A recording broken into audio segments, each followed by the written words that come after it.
is trying to get his team to hustle even more than they have the last couple of years. He said, we're not going to score a whole lot of runs the traditional way, so we've got to do things a little differently. Well, and it's great to see, and what I love about it is they're coming out of the batter's box, not taking anything for granted.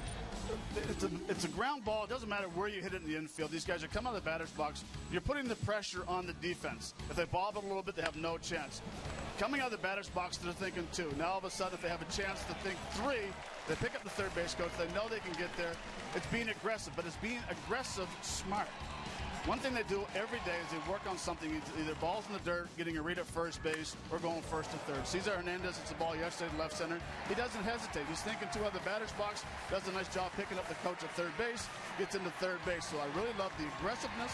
Running the bases is hard, but running the bases is very smart. Well, that's something that's been very evident during spring training. The other thing that was very evident was that the new regime for the Phillies have brought in a number of pitchers to try to battle for not only a spot in the rotation in the big leagues, but also in the minors, but also battling for spots in the bullpen. Well, there's a lot of arms, and there are a lot of new arms. And what I really like about it right now, the last couple of games, they've relaxed a little bit. Early in the camp, it looks like the relievers are trying to do too much, overthrowing. Now they're getting out there and throwing the first pitch strike. I really like seeing the first pitch off-speed first strike. Now, all of a sudden, you get down in the zone. Now the hitter has to be in the defensive swing, and now he's swinging at your pitch, which is the key. So strike one, down in the zone, make them swing at your pitch, try to get ahead. That was Hinojosa who closed out yesterday's ballgame. There is a chance that he will battle for the closer's role. You saw Bailey as well. Now, there are 14 non-roster invitees that are in camp as far as pitchers are concerned. Some are starters, but there are a lot of relief pitchers, including 5 left-handers who are battling for a spot in the Phillies bullpen. That could be an advantage for the Phils moving forward in the 2016 season. We'll see a number of those guys, including Elvis Araujo for his second straight day, but it'll be after Alec Asher makes the start.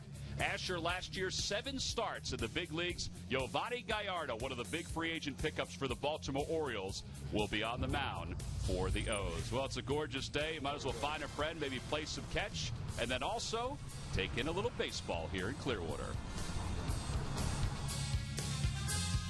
Phillies baseball is brought to you by Citizens Bank. One deposit checking. Keeping things simple is helping you bank better. By Toyota. Toyota's hybrid fleet is nothing short of a home run. Visit your local Toyota dealer today. By Xfinity. Xfinity X1 will change the way you experience TV. And by Independence Blue Cross. Live fearless. Learn more at IBX.com. Even ordinary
Well, back here at Bright House Field as we get set for another afternoon of baseball. The Phillies and the Baltimore Orioles. Folks, we're just standing for the national anthem, and we are just about ready to go. The umpires have already exchanged the lineup cards. Larry Boa has the lineup card this afternoon for the Phillies.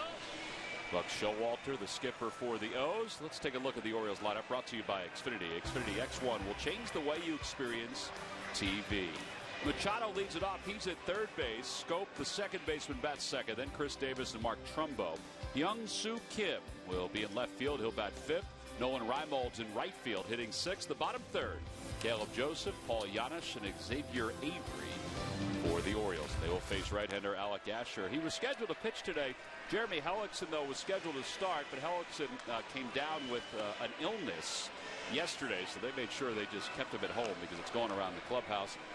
Not a great run last year for Alec Asher, but Matt, talking to him this offseason, there's so much that he learned being up with the big club a season ago. There's a lot he learned last year, and this year going into spring training and won his first pitch strikes. He's always a guy that always got ahead. You take a look at the scouting report, 90-95 mile-an-hour fastball, curveball, slider change. And change to me is the most important pitch for him this year, is to have control of that changeup, knowing that he has a pretty good slider, a good fastball, but he needs to work on that changeup and get it down in the zone.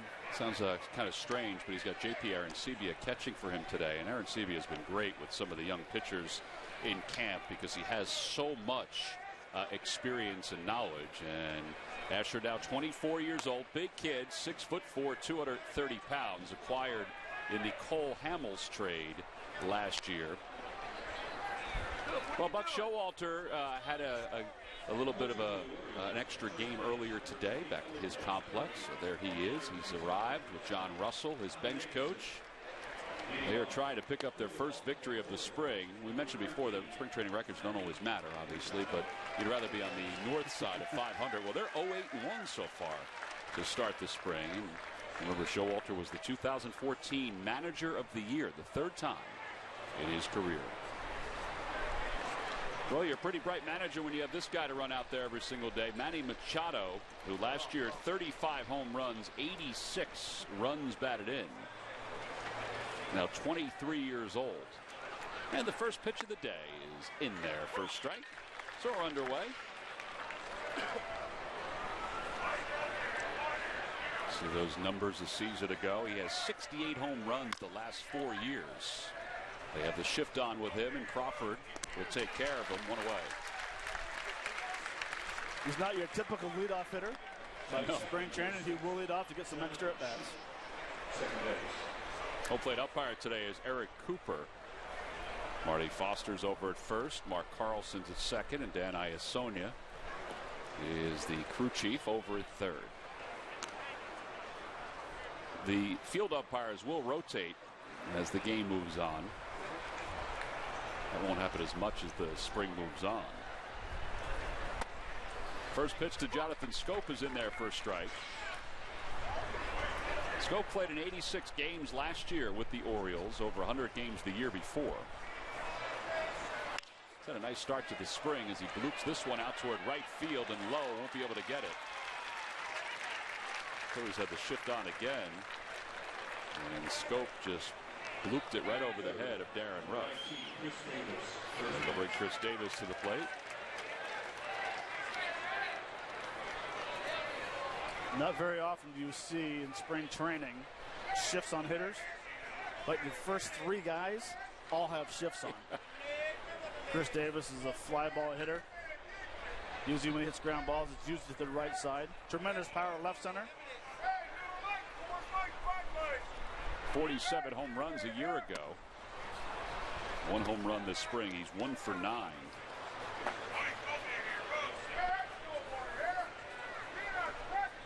In the last 4 years, Chris Davis has 8 more home runs than Edwin Encarnacion. I'm actually a little surprised with Encarnacion being second, considering who his teammate is, Jose Bautista.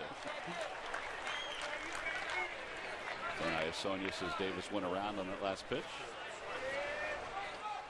Mike Trout, the complete player. Miguel Cabrera, if he hadn't been injured last year, he would have been even higher on that list.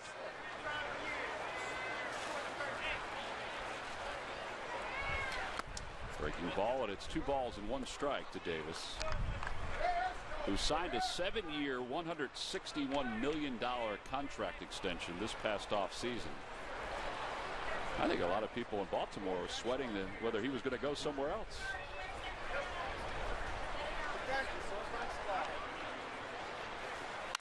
That one is back off the top of the screen. Do you like this swing here, Matt? I do. It's a very powerful swing. Hands back in the zone. Great balance. Head down. Not a lot of movement, which is nice to see from the bigger players. Guys that are big players, they realize they just use their forearms, and it's all technique.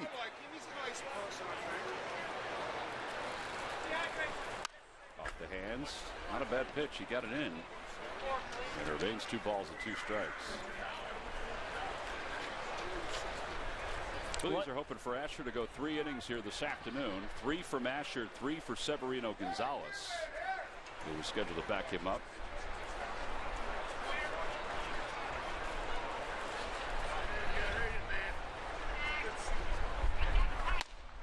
On the outside corner. Kind of a gutsy pitch too, right? Well, it was supposed to be the front door sinker. So JP's going to set up inside right here. He wants a 2-seamer inside. Gets out over the plate. What I was going to say earlier was you need to pitch him up in his zone. He has that little loop in his swing. Tried to get above his hands. Get away with the pitch right there. Well, here's Mark Trumbo. Trumbo last year combined to hit 22 home runs. He's 6 for 15 this spring for the Orioles. He is one of 5 everyday players who have hit at least 33 home runs in a season for the Orioles. And it's 5 now because they added Pedro Alvarez as a free agent just yesterday. Trumbo probably is going to see some more time in the outfield. I think the thought was that he would be the DH, but he's been working on the outfield a little bit more, which is what he is by trade, an outfielder. Swing at this. It's 0-2.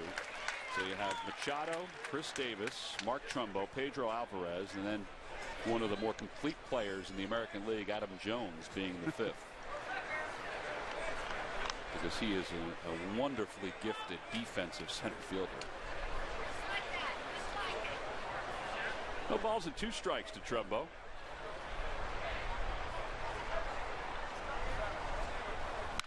That ball is cracked foul off the front of the camera well. Let's go back to first. I mentioned that Alec Asher last year when the Phillies acquired him from the Rangers in the Hamels deal. He was probably sped up a little bit quicker than they hoped because of injuries. He pitched in 7 games at an ERA of 9.5 and was 0-6. And now he needs to probably readjust as he prepares for the 2016 season. Matt, I would think he's pegged for AAA, and there he'll refine some things. He's got a very good arm. He does. He has a very good arm, and I was impressed last year of how, and we've seen it so far today, getting ahead on the hitters, and which is the most important thing. He needs to work on the put-away pitch. It's either going to be a devastating slider or a curveball or changeup, whatever it is. He just gets to the point where he has a hard time putting the hitters away with 2 strikes. A little bit low, and it's 1-2. Larry Boa, who very smartly volunteered to go to Tampa the other day in the split squad, knowing that Fort Myers was the split squad today. So Pete Buchanan is down in Fort Myers, so Bo has the manager's card. I walked in the coach's zone, in the coach's office today. I said, Larry, I pointed at him, and he goes, you got to use your brain well in advance. Swing and a miss. Back-to-back strikeouts for Asher. He gets Davis looking and Trumbo swinging. That's a real nice start to this outing this afternoon for Alec Asher. Here's strikeout number 2. The Phils will be hitting for the first time when we return.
Larry Bowa and John McLaren, who you see next to him, have been coaches before together with the Seattle Mariners. Let's take a look at Bo's lineup for today's ball game. Brought to you by Xfinity. Xfinity X1 will change the way you experience TV. Borges, Hernandez, and Herrera, followed by Darren Ruff making the start at first. Carlos Ruiz and J.P. Arancibia. J.P. Crawford's at shortstop. He'll hit 7th. Featherston moves over to third base, where he'll bat 8th, and David Lowe bats 9th. And they will face the very steady Giovanni Gallardo, 13 wins a season ago, and an ERA of 3.42. And he's over to the Orioles organization, where he'll help stabilize that pitching rotation. He's got a very good arm. He's one of the guys that, when in trouble, he has a great changeup. You can see the scouting report. 90 is a two-seamer. He will top out at 95 miles an hour. Slider change, which I said is probably his best pitch. When he needs to throw a swing and miss pitch, he'll throw the changeup. You can see the career 4-0 versus the Phillies in his career. Well, the Orioles' collective ERA this spring is 7.38. And Borges greets him with a ball down the left field line, and Borges can run, so he's going to get at least 2 out of this. He's peeking a little bit, but he'll hold up at second base. Borges, who walked and scored a run in yesterday's game, goes right after Gallardo here. Being aggressive, knowing it's going to be a first pitch strike or first pitch fastball. Gets a fastball up in the zone, hands back, drives it, and what we talked about in the open, getting down the line with an easy double.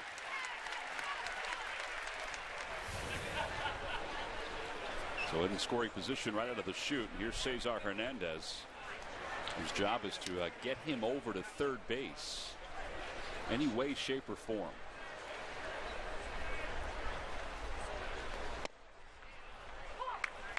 You know, we talked about the base running, how aggressive they are, how smart they are. This is an area right here, early in the game, to play the game small ball. Try to hit a ball to right field, drive it to right field. Don't give yourself up and hit a weak ground ball to second. Try to drive it to second base, over the second baseman's head. Change positions and rely on your guy behind you to pick you up. Well, yesterday he had a clutch hit here. Well, and it was after a 4-pitch walk, and I like the aggressiveness. You got to pitch out over the plate, drove to left field, and get into third base with a 2-run triple. Gave the Phils a 4-0 lead at that point.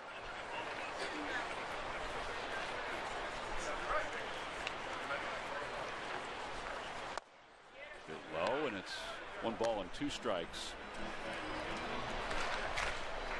Cesar last year, 272 average, became the Phillies' everyday second baseman when Chase was dealt, but he had played second base while Chase was battling injuries last year. Pulls that one to the right side, so that'll get the runner over. 4-3 on the putout. Well, Matt, you can check that one off your box as to whether he's able to do it. You read it in my mind. I give a check mark. And that's the nice thing about it. A lot of people talk about, give yourself up, hit a ground ball to second base. If you think about trying to drive that ball through the second baseman, next thing you know, you're hitting the gapper. Now with 2 strikes, you shorten your swing up and put the ball in play. You did a nice job getting the ball all out over the plate and hitting a ground ball to second base. That's first job done. Now Herrera needs to work the middle of the infield and get that. And this is where you almost give yourself up. Think about hitting the ground ball, second base, shortstop to get that run in. Yeah, everybody's back except for Machado at third. Borges' excellent speed over third base. And Odubel takes strike 1. Now, Giovanni Gallardo won 13 games last year for the Texas Rangers. He spent 8 years with the Milwaukee Brewers, 102 wins. He's one of those guys that lingered out there a little bit in free agency. Signed just a 2-year deal with the Orioles. There was an option for a 3rd year.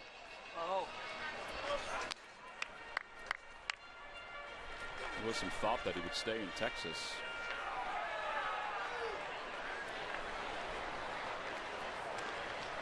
See what Odubel did last year with runners at third, less than 2 outs, which is what he's presented with here.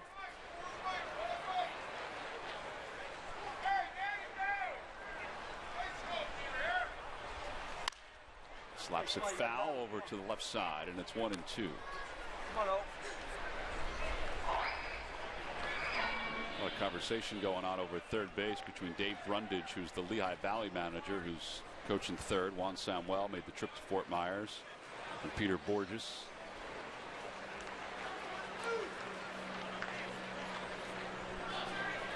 What do you think they do? You think they pulled names out of a hat?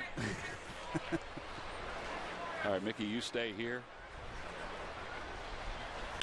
Down the right field line. That ball is well hit, heading toward the corner, and it is a fair ball off the base of the wall. A run will score. Herrera pulls into second, a little awkwardly, but the Phils have a 1-0 lead. Probably got an idea of how the wind is today, because that ball was crushed by Odubel Herrera, but the wind was not helping it. It was more hampering it, but it kept it fair. Kept it fair, and look where the pitch is. It's in off the plate. Does a nice job keeping his hands tight into his body, keeping that ball fair. Just shows you how easy his swing is and how much power he has. He actually thought he hit a home run right there. I think he did. Yeah. And I guarantee when he gets in the box or gets in the bench, someone will mention, "Hey, you don't assume anything in baseball." Yeah, not that he was going to get 3 out of that, but just you never know. Well, but also just making sure he got to second. So 1-0 Phillies. Darren Ruff hits one out toward left center field. That's well hit. On the run is Kim, and he's not going to get it. It's over the wall and onto the berm. A 2-run home run for Ruff. Second straight day that he's homered, and the Phils now lead it 3-0.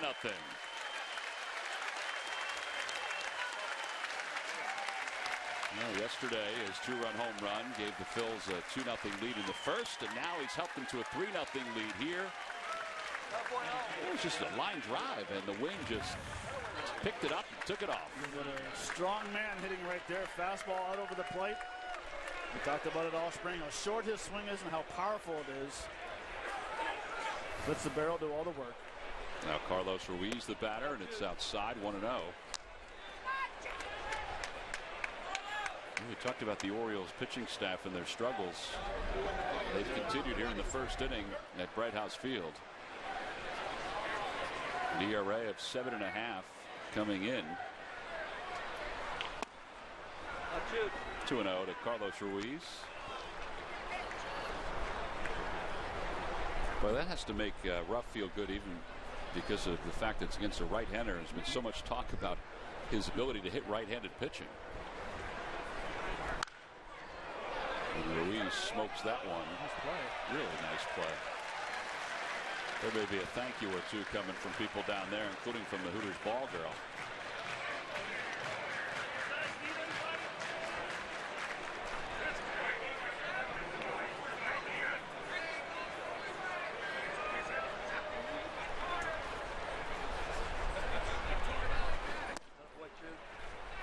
Come on, Chid, get on. 3-1 to Carlos, so he's in a hitter's count here in the bottom of the first inning with the Phillies up 3-0.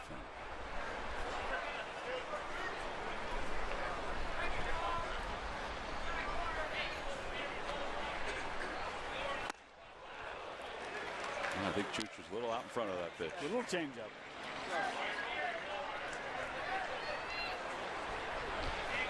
He thought, I'm going to get a fastball here, 3-1, and I am not going to miss it.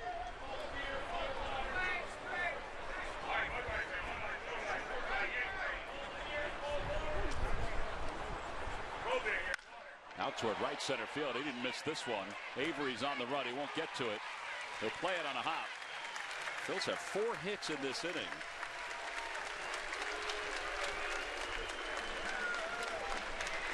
That's a good adjustment by Chooch there. He gets a 3-1 changeup, overswings, try to crush the ball to left field. Now all of a sudden you get 3 balls, 2 strikes. You want to back it up a little bit, let the ball get deeper. Think big part of the ballpark. Very nice swing, very nice line drive. Always been a very good 2-strike hitter. Particularly when he keeps himself short and yes. He's not long with the way he's coming through. Well, Buck Showalter may think about getting somebody up in the pen. I mean, he wants Gallardo to get his work in, obviously, but he only has 1 out here. 3 runs are in, and the Phillies have 4 hits. And J.P. Arancibia will be the batter. Arancibia takes a little inside. That was a close pitch.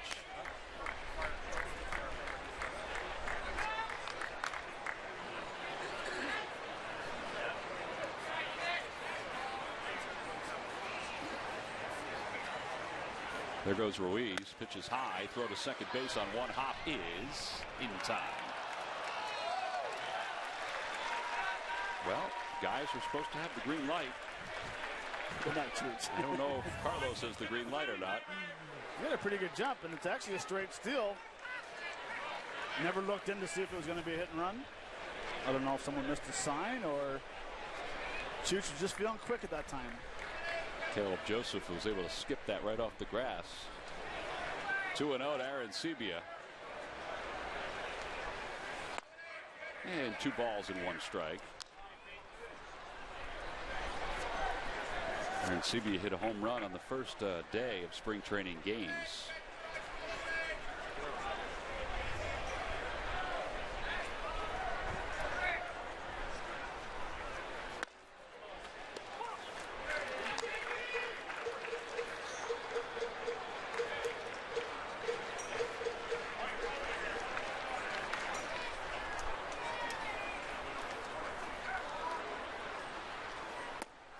Three balls and 2 strikes.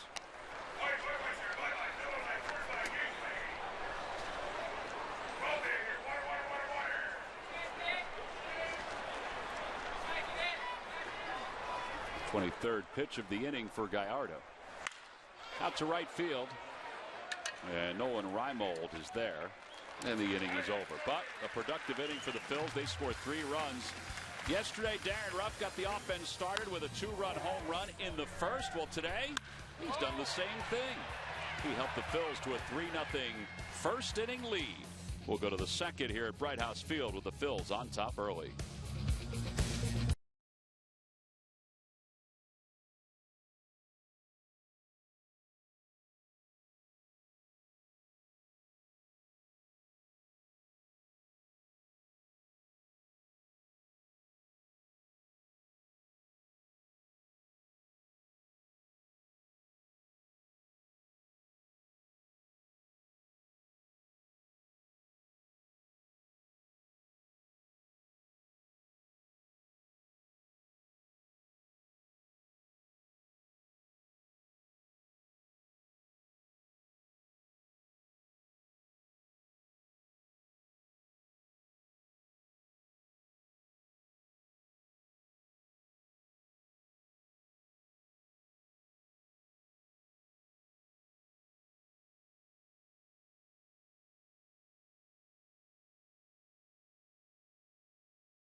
Alec Asher has finished up his warm-up tosses as we go to the top of the second inning. The Phillies lead it 3-0. Asher allowed 1 hit in his first inning of work. Like we said, he's scheduled to pitch 3 innings today. Well, here's Hyun So Kim, a free agent from South Korea, who the Orioles signed this past offseason, and they were excited about it. And based on his numbers over in South Korea in the Korean Professional Baseball League, they should be. But he's off to a little bit of a slow start. 0 for his first 18. But as Buck Showalter said, we have a lot of time. So for Soo Kim to adjust to Major League Baseball pitching, that's what spring training is for. And he also said he's only struck out twice. A lot of the things he's done, he's hit the ball hard, but it's been right at the second baseman, right at the first baseman. This one's popped foul over the Phillies dugout and out of play, and it's 1-2. But he was a commodity. There were a lot of teams that were interested in his services. And why not? Last year, he hit .326 with 28 home runs and 121 RBIs. Now, again, it was in the Korean Baseball League.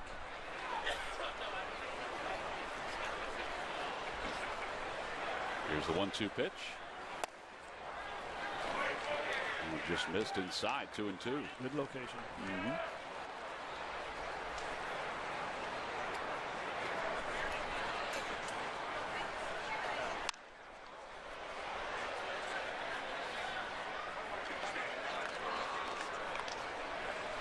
Kim is scheduled to be one of the outfielders this year for the Orioles, but they say they do have options if for some reason he gets off to a slower start or they feel like he needs a little more professional seasoning.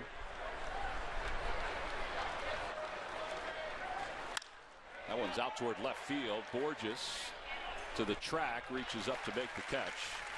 One away. Well, speaking of outfielders, Murph, the Phils were hit with some jarring news yesterday about Aaron Altherr.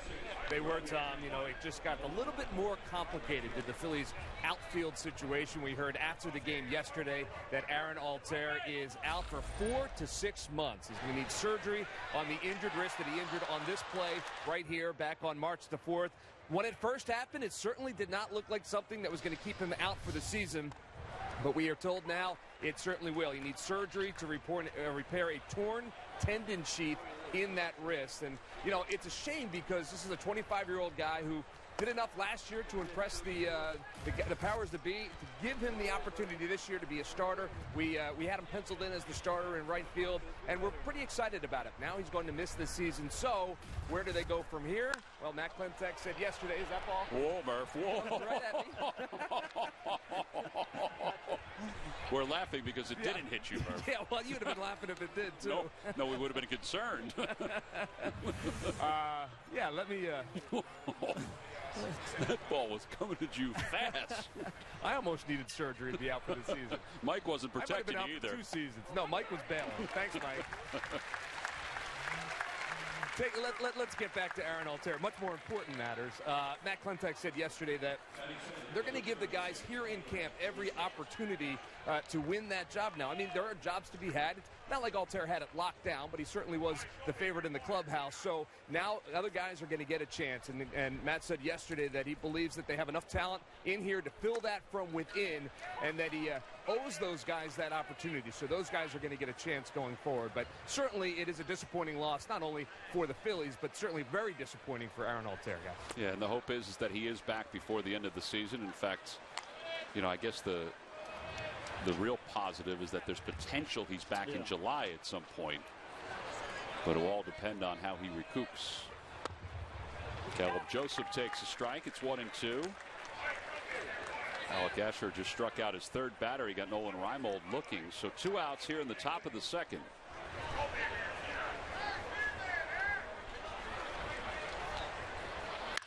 Over to third. Featherston has it spin off his glove. He still had time, but was not able to recover. So that'll go down as an E5.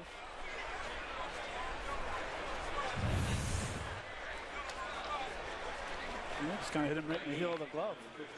Go down to block it.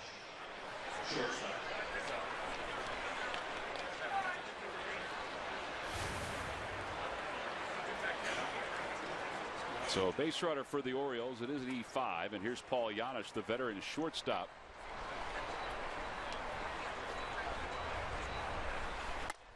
Asher starts him off with a pitch in tight, and it's 1-0. Come on, right here. 6 up.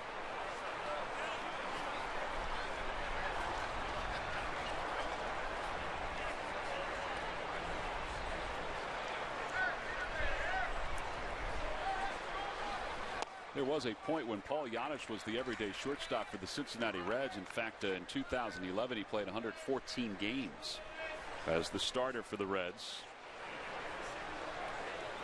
But he has bounced around a little bit recently.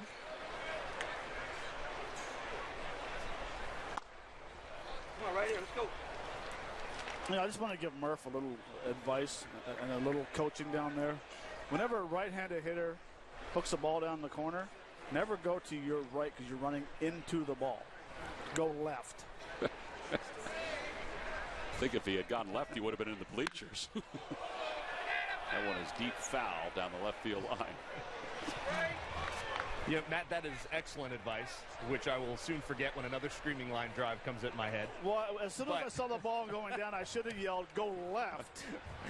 I think you should have yelled 4. I would have had to look down at my hands to figure out which was left and right at that point. I'm going to be honest with you. Yeah, it was chasing me a little bit, for sure. Because you ran into it. Yeah, I'm saying it was good advice. And I'll panic again, and it won't matter. Up and in, 3-2.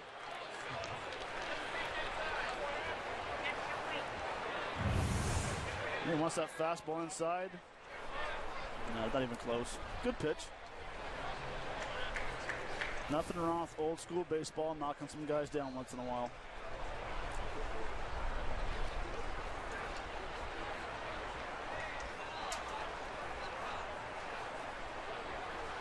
Swing and a miss.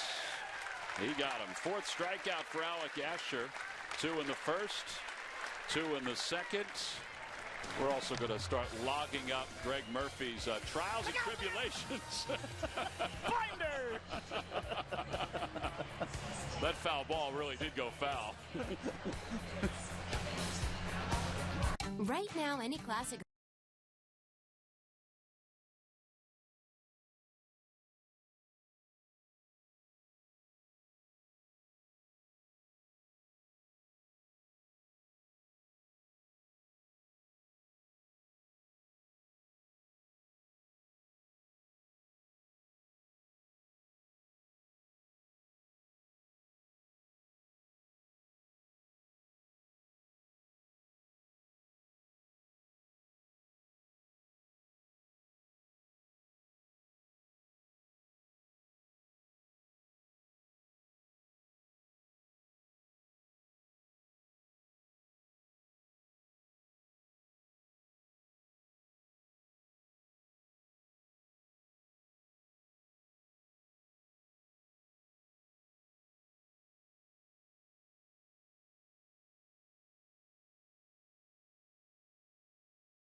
Monday, April 11th is the home opener at Citizens Bank Park. It's brought to you by Nemours, and a Phillies commemorative opening day cap will be given out free to all fans. It's the Phillies and the San Diego Padres. Tickets can be purchased by going to Phillies.com.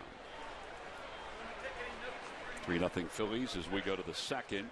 Bottom of the second, that is. J.P. Crawford will lead it off.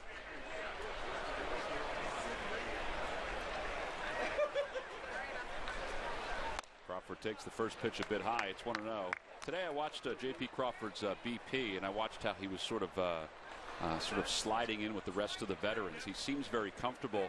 I think one thing that stood out, Matt, during this spring so far is how comfortable his hands look at shortstop and his movements at shortstop. Well, I mean, very special shortstop, that's for sure.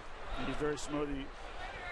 It's all confidence, right? He knows if he gets the ball hit to him, he's going to make the play, and that's the key. Pops this one up on the infield. Scope, the second baseman, and Machado, the third baseman. Scope's not going to win that battle that often from a size standpoint, but he hangs on. You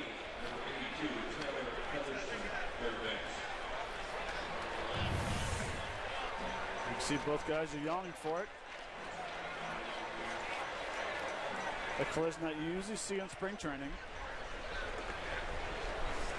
Machado kind of showing his range over there over on the other side of second base. I would think it's the second baseman's ball on that. Absolutely. Here's Featherston.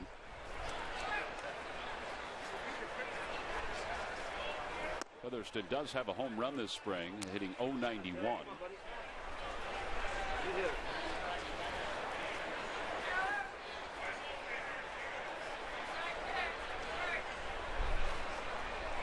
Breaking ball, and it's 1 ball and 1 strike.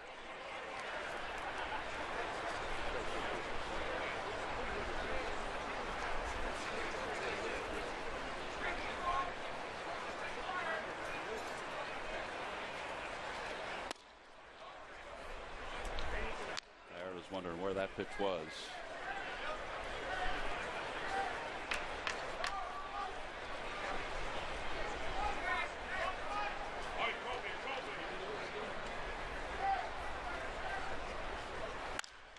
Over to shortstop. Pretty nice hop for Giannis. Quick release, 2 outs. And that'll bring David Lowe to the plate. David Lowe, a former Baltimore Oriole. In fact, he made it to the major leagues with Kansas City first and then with Baltimore. He played 112 games with Baltimore in 2014, 84 games a season ago. So far, just 10 at-bats in the spring.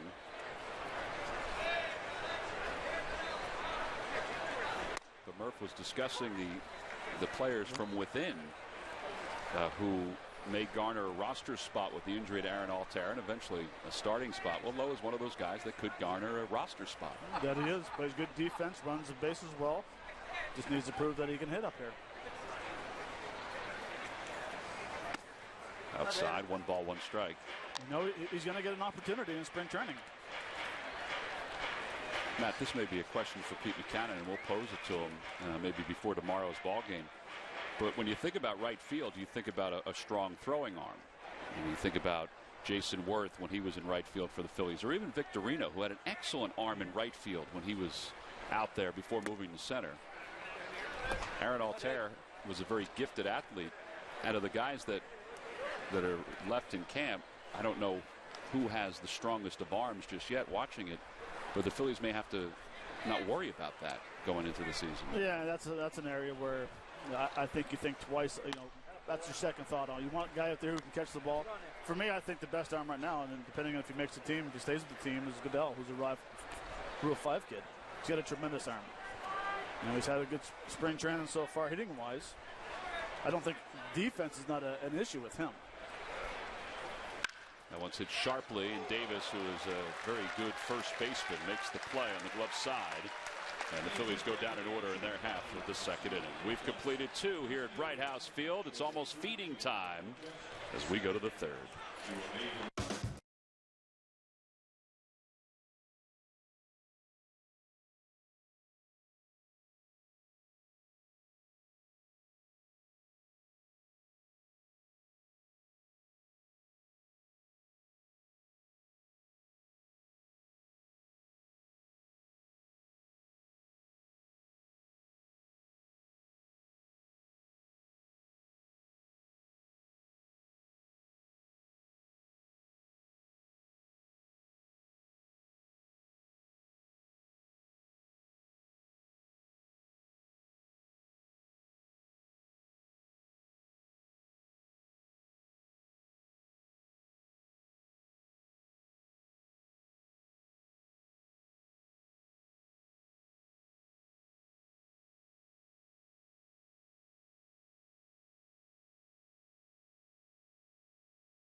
Some folks hanging out on the berm getting a chance to watch this ball game today. Tomorrow morning, get the latest on the Eagles, Sixers, and Flyers, plus a live report from Clearwater. Start your day with Breakfast on Broad, weekday mornings on TCN, the Comcast Network. Not as crowded out on the berm as it was the other day when the Yankees were in town. There's the Orioles closer, Zach Britton, who is scheduled to throw an inning here this afternoon. Under the watchful eye of veteran pitching coach Mike Griffin, who is the AAA pitching coach for the Baltimore Orioles. We start the 3rd. And Xavier Avery lifts one down the left field line and out of play. 0-1.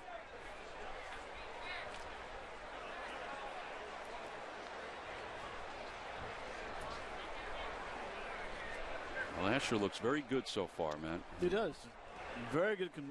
I mean, we saw it last year. Had very good command of his fastball. 9 hitters, 6 first pitch strikes. Getting ahead. Over towards short. Crawford can't get to it. He was shaded toward the hole a little bit. And that is the second hit of the afternoon for the Orioles. So back to the top of the order now from Manny Machado. I think he's more straight away. Ball was just hit pretty sharp. Yeah, he's got an inside-out swing with a fastball inside. I think it's kind of interesting to watch, let's say, Crawford in comparison to Galvis, where he starts from a positioning standpoint. You know, we're watching Crawford really for the first time defensively on a more consistent basis. So it's also getting a chance to understand, as that ball's off the glove of Aaron Sebia, getting a chance to understand his range and where he's comfortable moving from left to right. How, you know, what is his depth like at shortstop?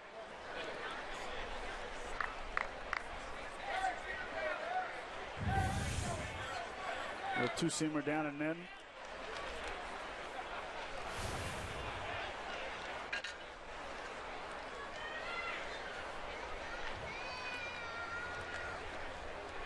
One ball, no strikes to Machado.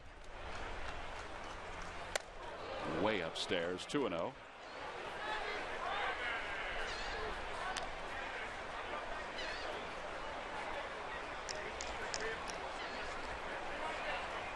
Severino Gonzalez, who's scheduled to throw 3 innings today. At least that's the hope. He starts to warm up in the bullpen.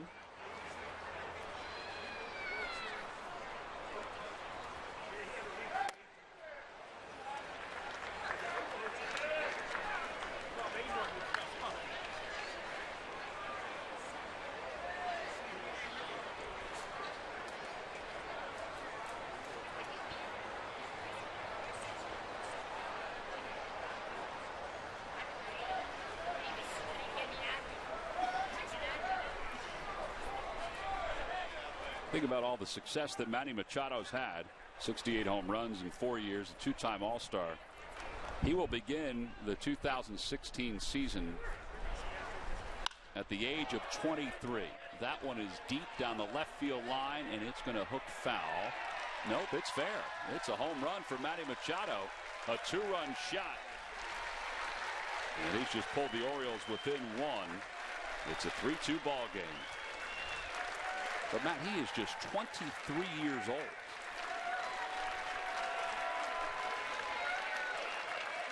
"23 years old, and he's getting better every year." Yeah. You can just tell the confidence. This is a 3-0 fastball.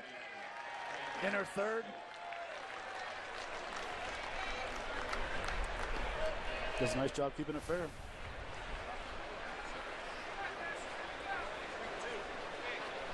So now the base is empty. Asher goes back to the windup. His lead is down to 1. Scope hits one into the shift. Gobbled up by J.P. Crawford. And one away. First baseman, Chris Neris.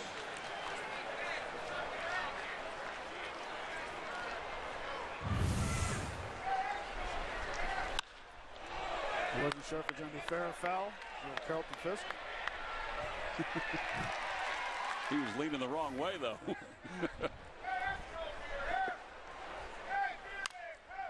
That one is way out of play.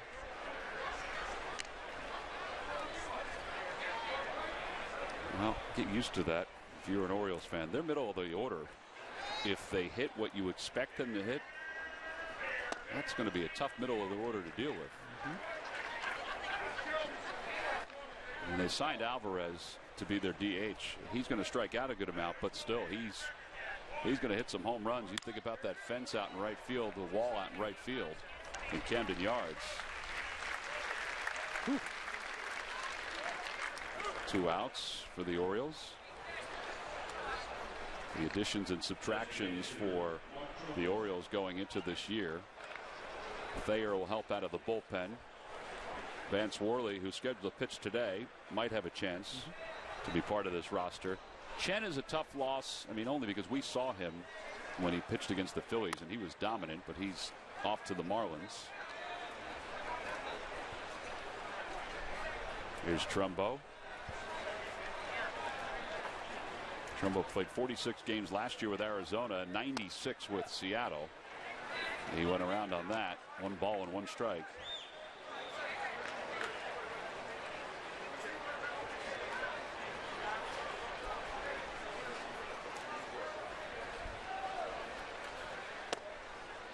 Well, you definitely need power in the American League East.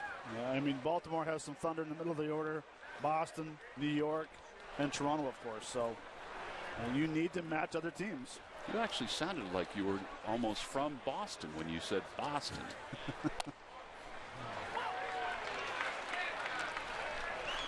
Sorry. No, that was good.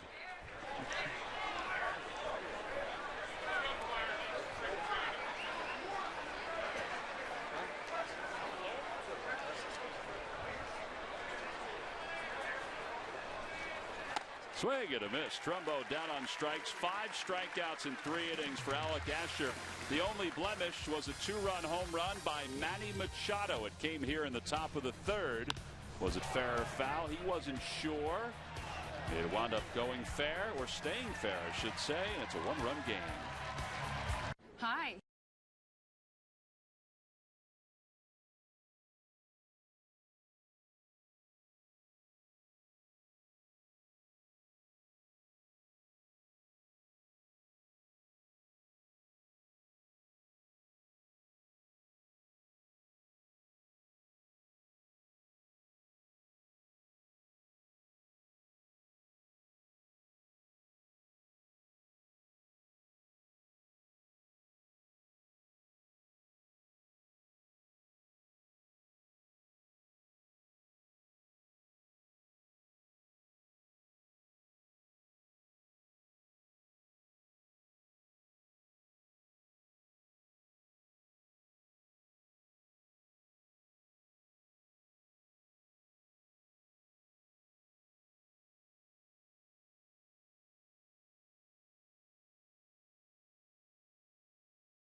You buy Papa John's. The day after every Phillies win, get 50% off regular menu price pizzas using the promo code Phillies online at papajohns.com.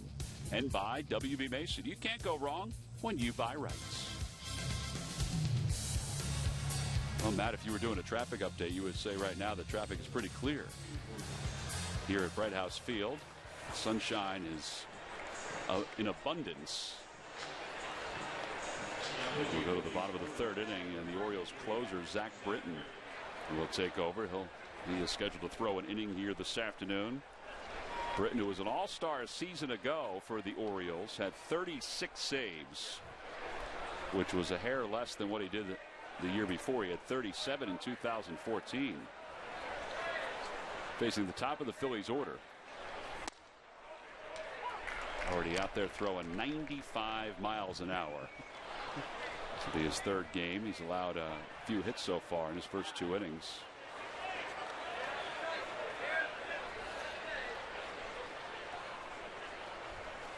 Talk about guys that have made the transition from being a starting pitcher into being a very effective closer. You see it everywhere in Major League Baseball. I mean, there are guys that are closers from the time they put on a professional uniform. Britton has evolved into a dominating closer for the Orioles. And he just threw 3 pitches, all with movement every which way, up and down, and he got Peter Borges with a strikeout. Well, he's definitely a pitcher that can overpower hitters. I mean, that's a really late 2-seamer at 95. Perfect location. You think it's going to be out at 3rd, drops off the table. Cesar Hernandez will now get a look at him. Cesar grounded out his first time up, batting left-handed. That breaking ball got a little slipped out of his hand.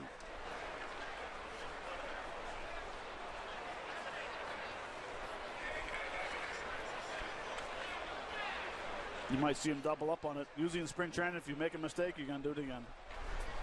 There you go. Is that what it was supposed to look like? Yes. That's a lot better. It had a little nastiness to it.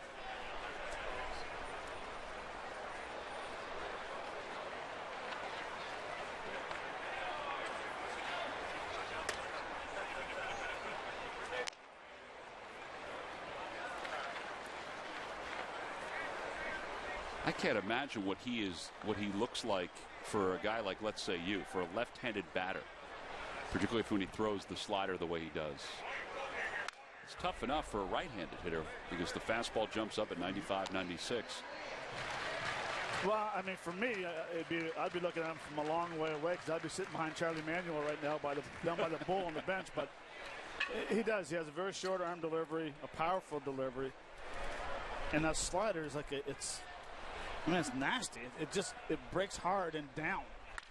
Here's lined out towards second base. Scope is there. A reminder that Turkey Hill Kids opening night will be Saturday, April 16th, when the Phillies take on the Washington Nationals. And all fans 14 and under will receive the Kids pullover jacket, which you can see right there. Tickets can be purchased by going to Phillies.com. In fact, we'll see some of those promotional items this weekend. Give you a little idea of what they look like. Here's Odubel Herrera. He doubled home a run his first time up. Yeah, he doesn't look all that comfortable. Well, he's, and facing a guy that throws 94, 95, we've seen 95 every pitch, and with a very nasty slider, you got to try to tell yourself as a left-handed hitter, stay on the ball as long as you can. If you pull off a little bit, you have no chance of hitting that slider. So you try to hit the ball over the shortstop's head.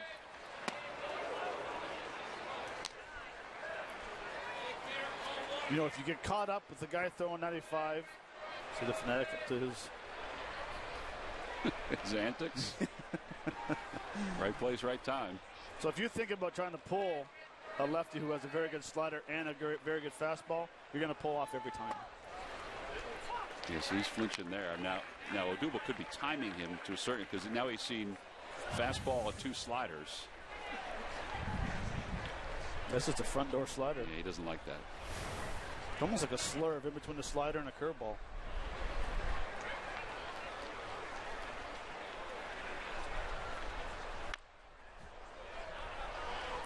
I don't think he's timing him. I think he's just trying to survive. Update on the split squad that's going on down in Fort Myers. Cameron Ruff has helped the Phils to a 1-1 tie with a home run. Zach Eflin, 3 innings, 4 hits, 1 earned run. Mark Appel is supposed to pitch down there. Jake Thompson's supposed to pitch down there. We'll keep you updated on that. Off the glove of Joseph, 2-2.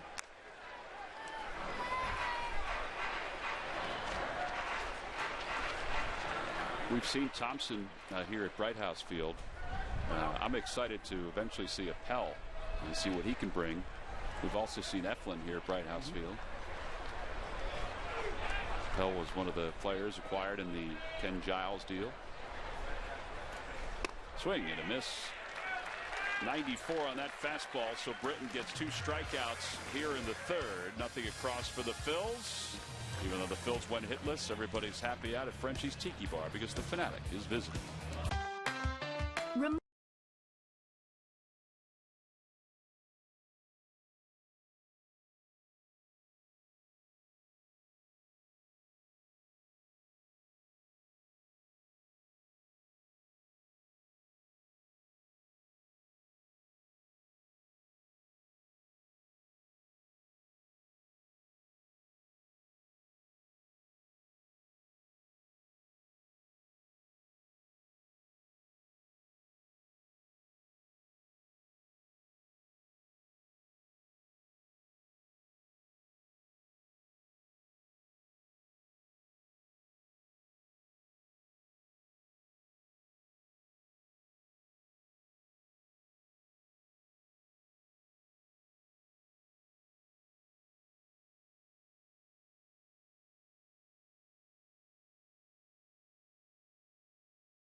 first inning. So we move on to the top of the fourth inning here at Bright House Field.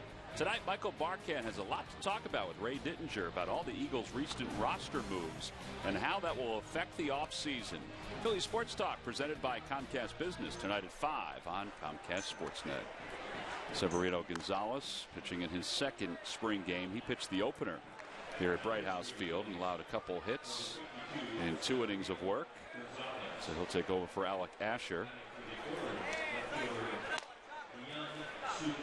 And he will face Yun Soo Kim to start the top of the fourth. Alec Asher went 3 innings, 3 hits, 2 earned runs, but he struck out 5. Pretty comfortable with his fastball and his slider. And the thought is that Severino will go 3 innings today, and that's the progress that you make from one start to another. Vance Worley warming up in the bullpen for the Orioles.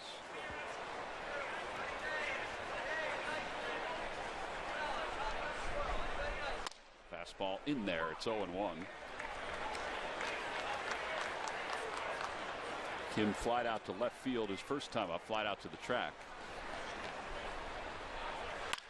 Cracks that one toward first. Nice play by Darren Ruff. Well, I guess that's sort of the unluckiness that Kim has hit into, but a great play defensively by Ruff. Yesterday, Andrew Bailey threw another scoreless inning for the Phils, and he's standing by with Greg Murphy. Murph? All right, you did indeed, Tom. Another scoreless inning, Tom said yesterday. So you've had 2 so far. You've come out and gotten the job done. I was just kidding with they said we haven't seen a whole lot of you because you're just getting the job done. I guess that's a good thing. Yeah, I'm just kind of doing what I'm told, right? But no, it's been good. 2 outings and felt great. That's most importantly, and I think at this point in camp, guys are just concerned with how the ball's coming out of their hands and shape of pitches, and we know everything will figure out itself. Well, we were talking about the crowded bullpen in general because there's a lot of people down there, but also the crowded bullpen in terms of fighting for jobs and stuff like that. Competition. It's been a word that we've heard so much during spring training. For a guy like yourself, do you thrive off of that? Yeah, I mean, I think it's great. You have a lot of they brought in some veteran guys and mix up with the younger guys, and I mean, we just got to get the job done. And I said yesterday, best thing about the way to make a good bullpen is just hand the ball off to the next guy. Keep the score where it is, and that's how you get a good bullpen, and the roles will figure themselves out. But I think if everybody's on the same page and, really just get the ball to the next guy, and that's what our goal is. And, like you said, we do have a crowded bullpen, but it'll figure itself out. And I think everybody here in camp knows that at some point in time they're going to help the Phillies win games this year. For you personally, you're about 2 years removed from your shoulder surgery, and now looking at the roles, you mentioned roles, a closer's role, a guy that would have to pitch back-to-back nights. You pitched yesterday, so how do you feel today? You feel like you can get back out there today? Yeah, for sure, and that's what spring training's about. Like today, you long toss and do a little flat grind, and you build up to that, back-to-back game thing. And I think probably next week, throwing in a game and maybe follow that up with a bullpen, and you incrementally improve and gain strength and all that kind of stuff to get ready for the season. And like you said, 2 years removed, I'm ready to go, and a lot of thinking the last 2 years, and you really don't take things for granted. So I'm really looking forward to this opportunity, and that's one of the reasons I signed here. You battle for 2 years, and you're not doing this just to play a game. You actually want to play. So for me, it's a great opportunity to hopefully make the team and get back to being myself. You've done some good things in the big leagues, of course, a Rookie of the Year in your first season, but now you're wearing a uniform of the team that you grew up rooting for. It's got to be pretty exciting. Yeah, it's awesome. Dream come true. I mean, any kid playing baseball has his favorite team, and when you get to put the uniform on that you grew up rooting for, it's something special, and I know my family's really excited, and on the business side of things, you don't always get to play for your hometown team, and it just so happened to work out for me this year, and hopefully going forward for sure. All right, well, the pride of Paul VI High School, they are certainly rooting for you to make this squad. Andrew, nice job. Thank you very much for your time. We're headed to the break. Phil's with a 1-run lead.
Bottom of the 4th inning on a bright sunshiny afternoon here at Bright House Field. And Vance Worley, the former Philly, is making his way out to the mound to warm up and pitch for the Baltimore Orioles, trying to win a spot in this rotation. Vance kind of bounced around a little bit since he left the Phillies organization. And he will face Darren Ruff, Carlos Ruiz, and J.P. Arancibia. Ruff's last couple of days, Matt, pretty darn good. Oh, it is. What a great way to start a ball game off your first at bat yesterday, getting a home run to left field, and today getting up there with the fastball out over the plate and absolutely crushing a home run to left field. And we mentioned too that was against a right-hander, so all the talk about whether Darren can perform against right-handed pitching, it's probably going to make him feel pretty good that he was able to connect. Facing a guy that he knows pretty well in Vance Worley, and first pitch is over. It's 0-1.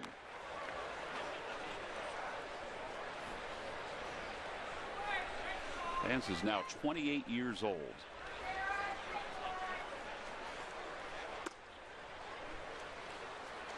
Back in 2011, he pitched in 25 games with the Phillies, won 11, lost 3. He's a very popular Philly player. Rightfully so, a good guy.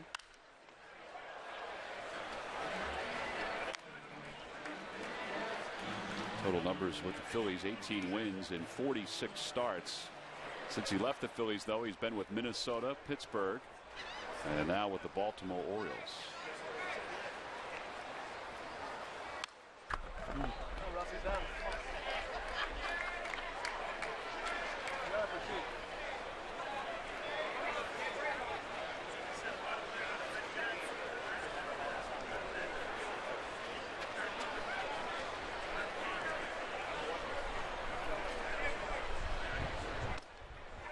Bit high, and it's 2 balls and 2 strikes.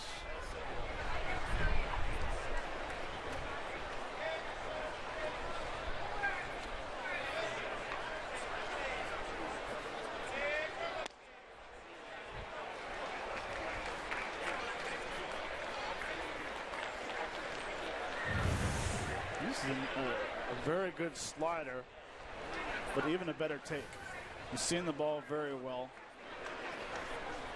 That one is rocketed deep to left field. Kim going back. It is gone. Second home run of the day for Darren Ruff. That was a missile, and it's 4-2 Phillies.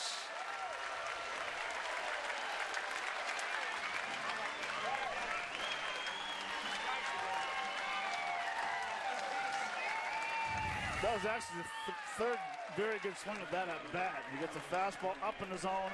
After taking a slider low and away, gets back into the 3-2 count. Short swing, powerful swing. Another home run. Very nice. So he has 3 home runs the last 2 days. Here's Carlos Ruiz, who singled his last time up. He's taking over the team lead in homers now in the spring. He's done it in just back-to-back ball games. Carlos lifts that one to shallow left. Kim comes running in.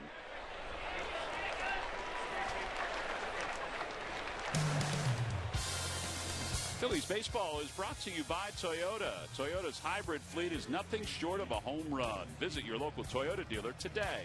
And by Xfinity. Xfinity X1 will change the way you experience TV.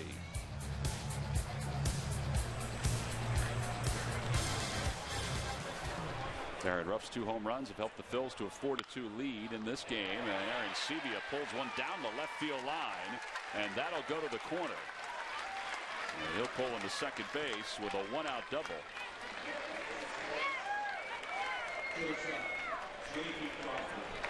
Well, we are just a little more than a week into games, but the Phillies are starting to pile up some extra base hits. Well, yeah, because they're swinging at some good pitches to hit. This is a big looping curveball. JP stays on it, drives it down the left field line. And that's the reason why. Their approach is very good. They're swinging at their pitches, and you've heard me say that 1,000 times.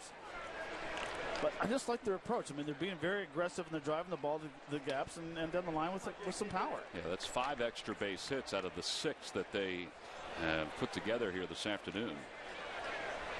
J.P. Crawford popped out his first time up.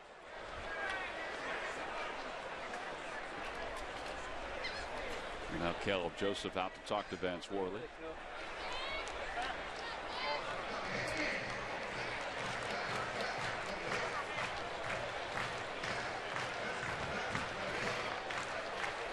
Darren Ruff chatting it up with Cody Ashley in the Phillies dugout.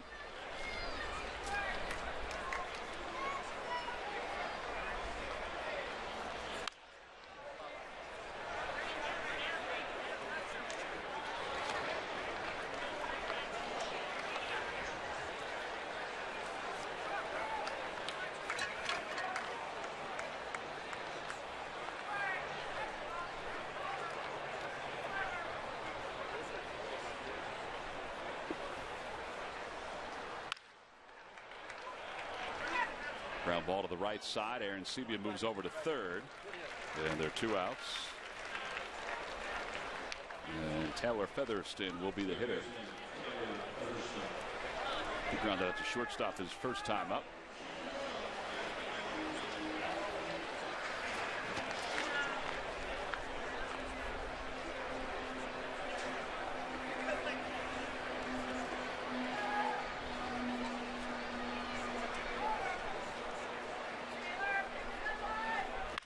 Opposite way, and he punches it through the hole for a base hit. Scoring from third is Aaron Sebia. So the Phils tack on a couple runs here in the 4th inning. And now lead it 5-2.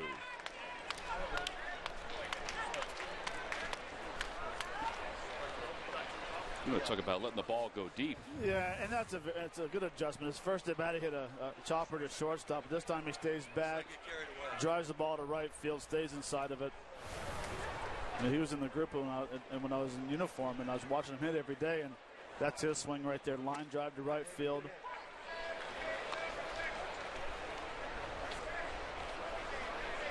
You got to love those 2-out knocks for RBIs.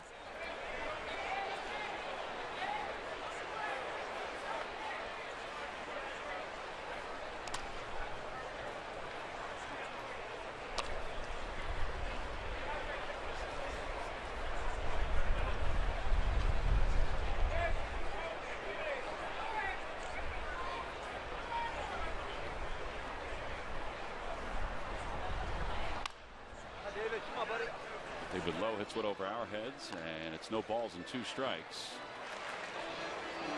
Lowe grounded out to first base his first time up. He hit the ball sharply.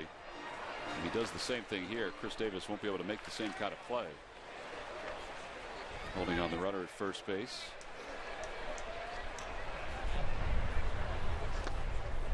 There goes Featherston. The throw to second base is in time. Well, he tried to read it. It didn't get away from Joseph that far, so it'll go down as a caught stealing. Darren Ruff, though, started the inning, well, with the same kind of swing he had back in the first inning. This one a solo shot. It helps the Phils to a 5-2 lead. He has 3 home runs in the last 2 days.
lead for the Phils. They're trying to pick up their 6th win of the spring.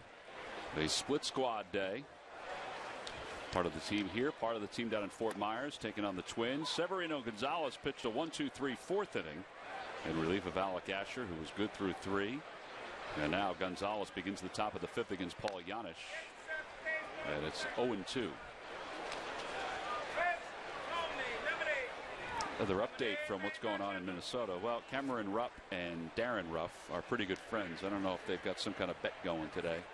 Who can hit the most home runs in a game, but both have hit 2. As Cameron hits 2 solo home runs, and that game's already in the 6th.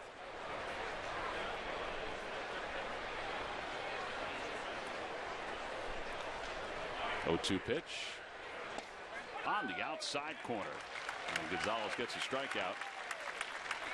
And 1 away. Twins, of course, are in Fort Myers. They do not share the same complex with the Red Sox, but both are there. Fastball, good location, low and away.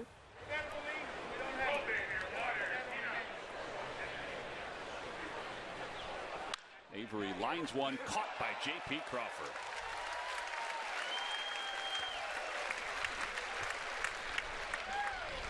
No, Matt, that glove's broken in a little bit more. Yep.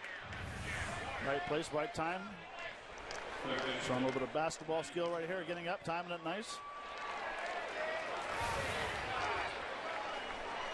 That is one thing about JP, you know, meeting him when he was drafted by the Phillies, comparing him now, how much bigger he is. He's longer, lankier than you would think, but he's filling out with each passing year, and that will only help his game. He's not losing any of that range or any of that speed. Machado is 1 for 2. He homered his last time up, and it's 2 balls and no strikes.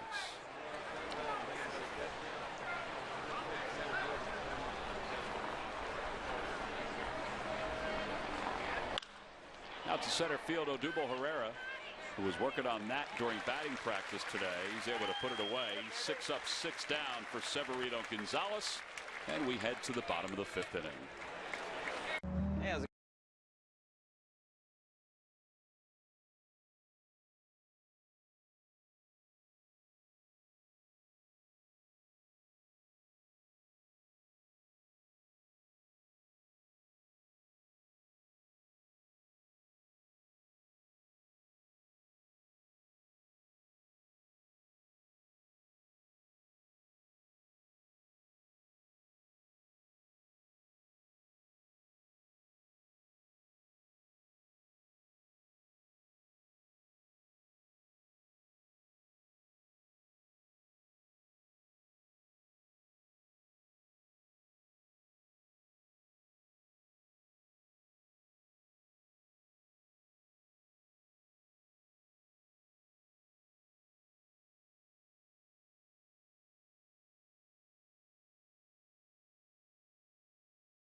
Celebrating the Philly Fanatics' birthday, brought to you by Citizens Bank. It'll be Sunday, April 17th. It's a 1:35 first pitch, and all kids 14 and under will receive the Fanatic Flare Hair Visor. You also might get a chance to catch a hot dog if the Fanatic is going to be firing into the stands. Tickets can be purchased at Phillies.com. In fact, yesterday, that visor that we were talking about, he gave to a young fan sitting in the first row. You can see her saying, "Thank you, Fanatic."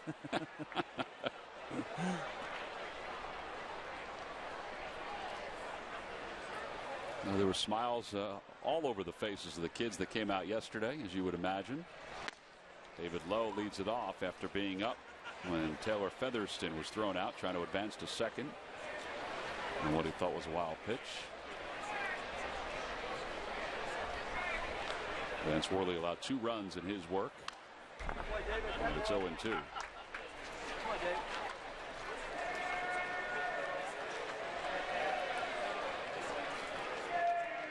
Actually, the play that ended the last inning when Tyler got thrown out at second base was a play that I was talking to Mickey before the game today, saying that's where an area where they need to improve on. He does everything that they first to third, everything they love, the tag up, going to third base, being aggressive. But it's one thing they want to start working on is the ball in the dirt at home plate and getting a better read at first base to get to second base. All right, so they may take a chance or two in spring training, I would assume, just from what you were saying about Mickey, to see if they can judge it a little bit more. Yeah, and the key is getting a good secondary lead and recognizing that a lot of guys will watch the catcher. Once the ball's delivered, they'll take their eyes right to the catcher instead of following the ball the whole way in and getting the flight. So now they just you got to try to change your eyes.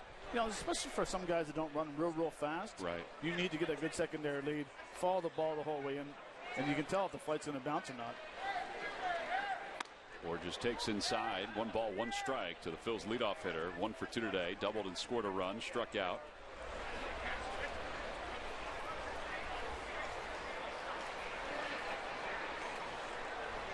That one is rocketed down the left field line. That's going to be another extra base hit for Peter Borges. And he will coast into second base. So he is 2 for 3.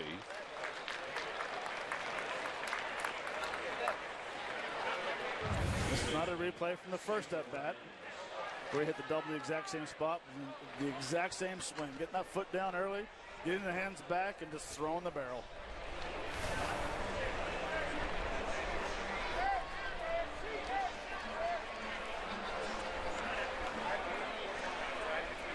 Now Cesar, who in the first inning with a runner at second base was able to move him over to third. Borges this afternoon is complete.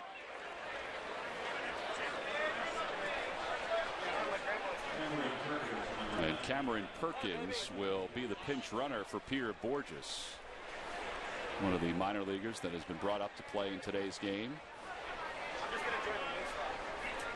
We'll talk more about Cameron Perkins as that ball is lifted out towards center field. He's going to go back to second base, and they're 2 outs. Come on,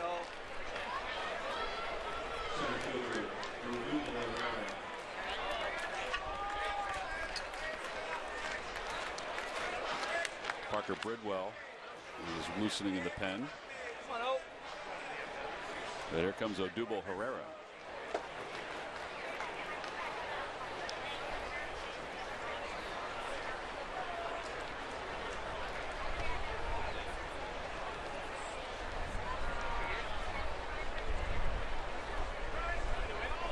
Odubel has doubled and scored a run. He's also driven in a run. Fastball taken for strike 1. It's 0-1.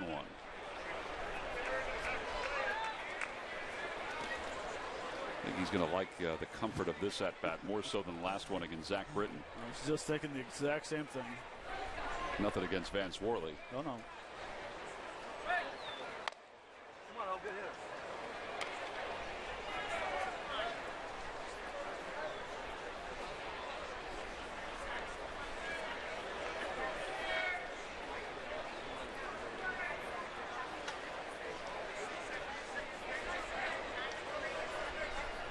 And a line drive base hit it to right center field. Perkins around third. He's going to score.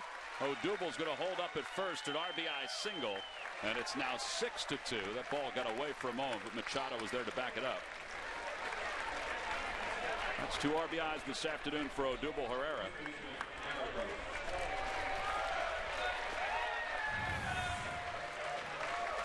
Perfect timing, leg up, and an absolute missile to right center for another 2-out knock. Nice job by the center fielder. He's happy.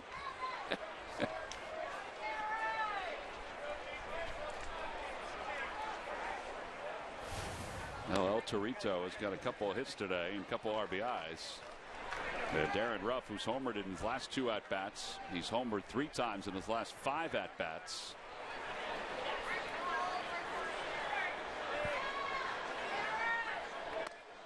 Inside 2-0.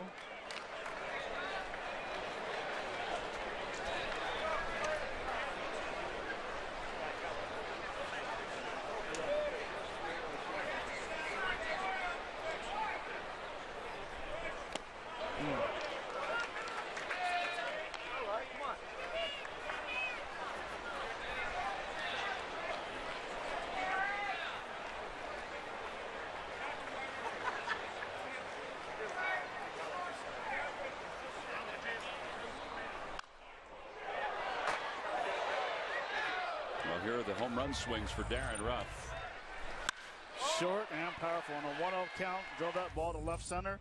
Then the fourth inning, it's a 3-2 pitch up in the zone. Crushed it to left field.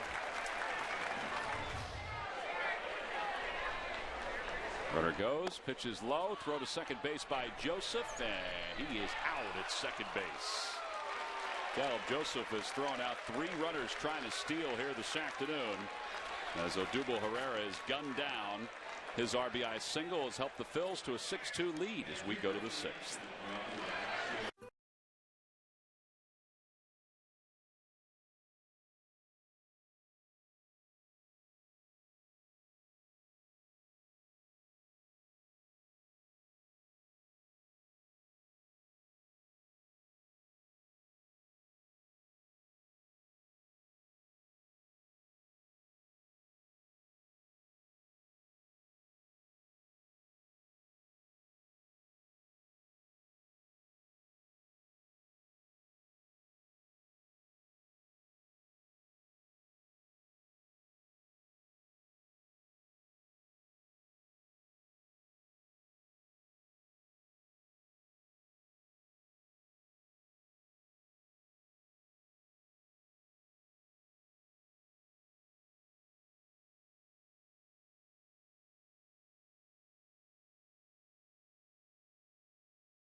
Phillies lead it by 4, 6-2. Well, Darren Ruff said he's probably going to play the whole game today, and it's a good thing because he's hit the ball well, and he's also played some good defense over at first. Well, he has. He's swung the bat very well. Back-to-back days, home run in the first inning on a 1-0 fastball out over the plate, drives it to left field. Here showing his range in very good hands for a big man at first base, and of course in the fourth inning on a 3-2 pitch, absolutely crushes against Willie fastball into the bullpen in left field.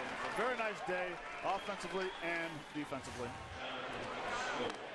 The reason he's going to play most of the game today is because Brock Stassi is down in Fort Myers, where the Phillies are playing the Minnesota Twins in a split squad game. And Ryan Howard has been around camp the last couple of days, but he was whipped pretty good with that illness. The same thing that has caused Hellickson to miss camp the last couple of days. So they're going to give him one more day before they put him back in the lineup, and will probably play tomorrow. Cameron Perkins, who came on to pinch run for Peter Borges, stays in the ball game to play left field. That is the only change for the Phillies defensively. Jonathan Scope will lead it off against Severino Gonzalez, who has faced 6 and retired all 6.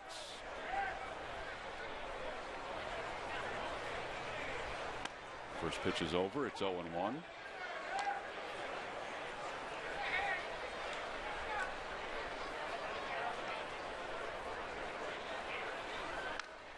0-2. Severino's done several things quite well today, and one of them that's most important is he has just thrown one strike after another. Grounded foul.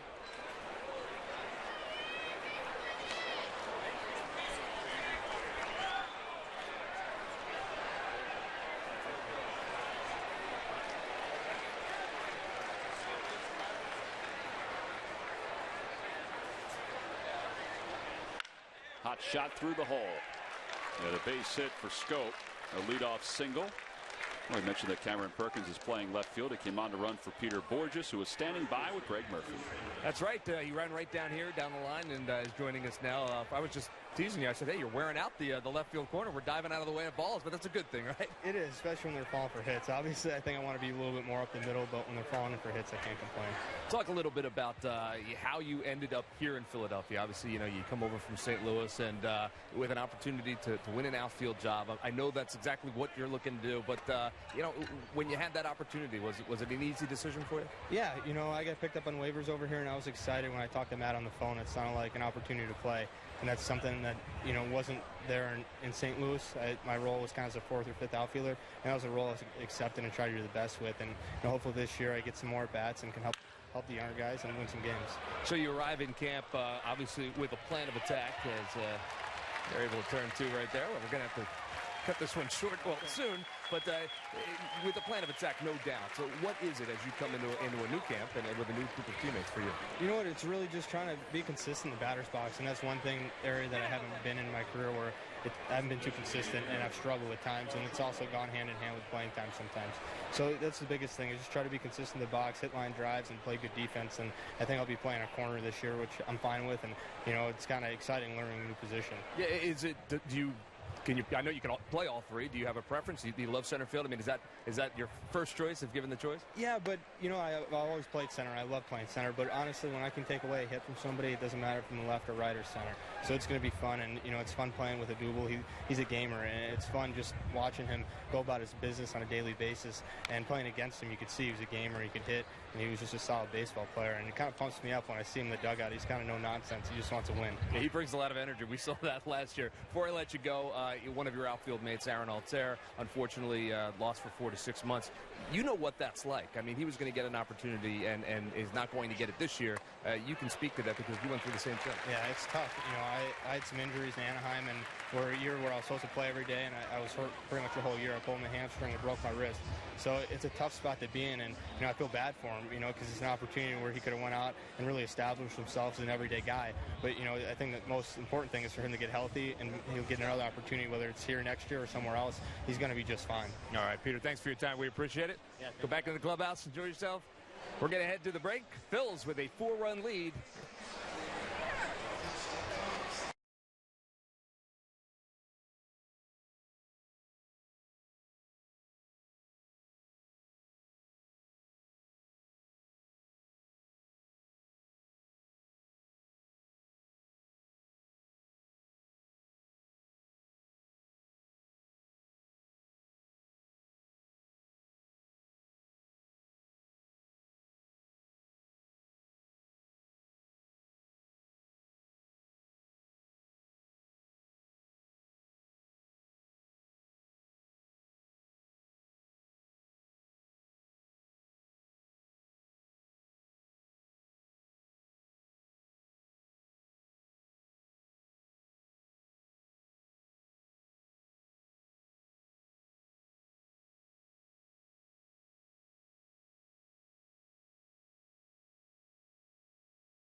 Field. Jim Jackson has made his way to Clearwater. You see JJ getting ready to do the Flyers and the Tampa Bay Lightning.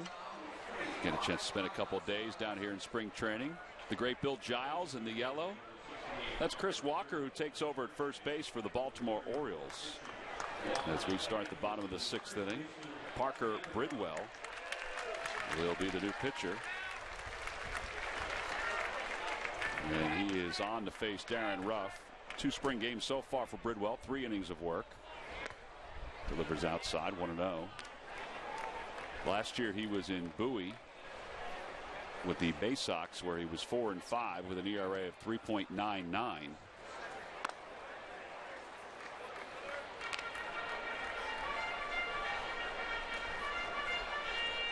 Well, Darren Ruff has been the leader of the pack right now for the Phils offensively.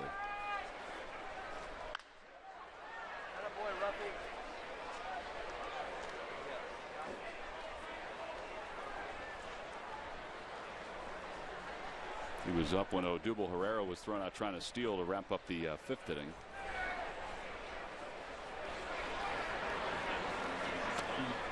Three and 1. Darren's in that happy zone right now. Spitting on pitches low and away, taking some close pitches, and getting in good hitters counts every at bat today. Well, he takes ball 4. The Phillies have a leadoff batter aboard. McDonald's opening night will be Tuesday, April 12th, when the Phillies take on the San Diego Padres. And McDonald's opening night t-shirt free to fans 15 and older. It's also a Hatfield Dollar Dog Night. Tickets can be purchased by going to Phillies.com. Well, Darren Ruff gets a nice hand as he heads to the dugout. Logan Moore has come on to pinch run for him.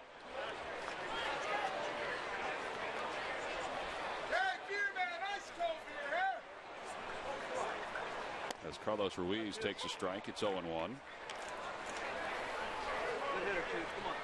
Hope Logan Moore brought his first baseman's mitt.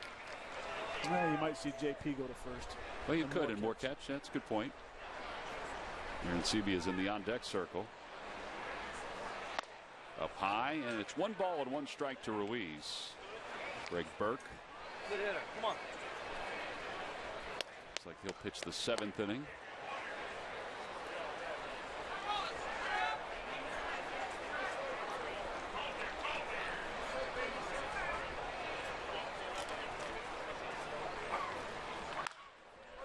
Whacked foul.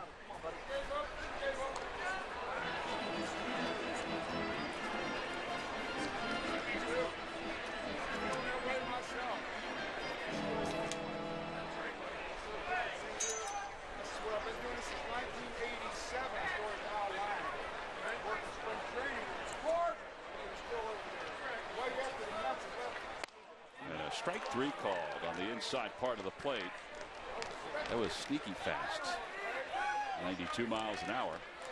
And 1 away for Aaron Sebia. Sneaky fast, and this is like a little dart thrown inside. Knee high right on the corner. Tough pitch with 2 strikes on you.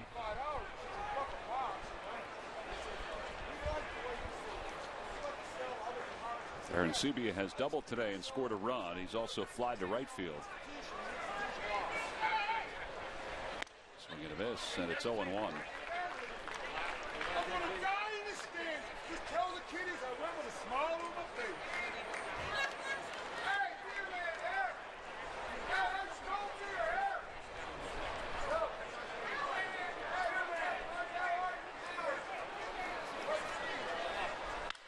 Down the right field line, long run for Reimold, and he's not going to get there. It's a fair ball. It'll be a ground rule double.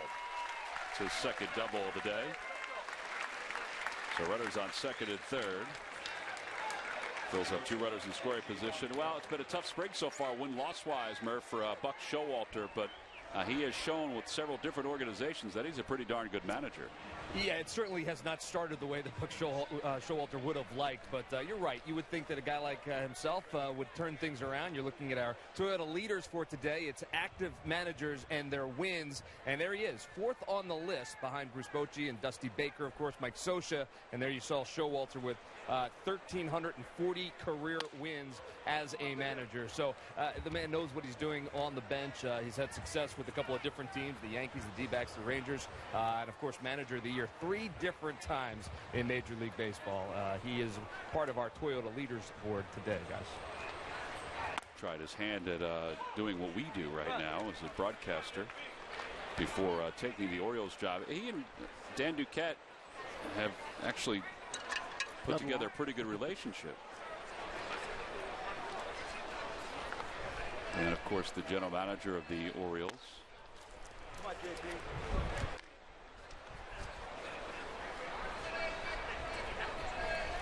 Two balls and 1 strike to J.P. Crawford. With runners on second and third, infield is in.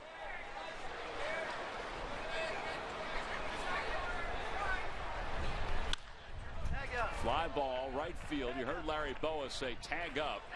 Running it is Reimold. And they'll draw the throw. And Logan Moore will go back to third. 2 outs. Do you think Bo's engaged in these games at all?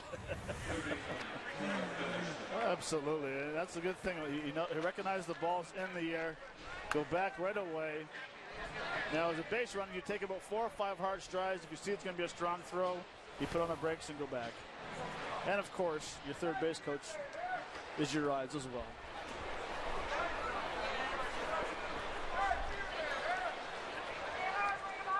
Third base coach is Dave Brundage.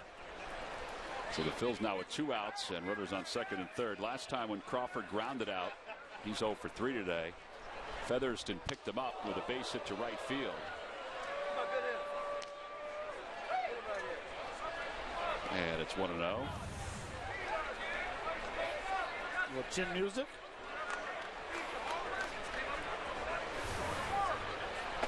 That's when, as a hitter, you pick the bat up as quick as you can and get right back in the batter's box.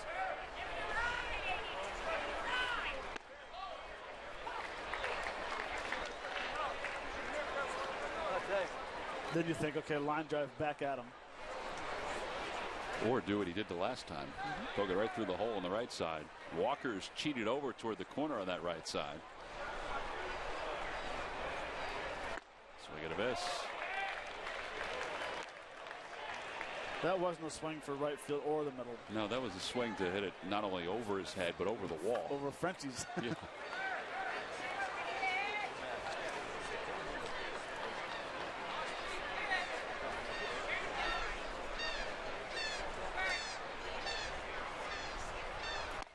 Breaking ball and a called strike 3. And Featherston's down looking. The Phils do threaten. They get a couple of base runners, do not score. We go to the 7th inning. The Phillies lead it by 4.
The latest on the Phillies, then follow Phillies insider Jim Salisbury on Twitter and on csnphilly.com. And we'll give you a scoop on what's going on with the Phils, including today with the split squad. Phillies have made some changes, as Matt predicted.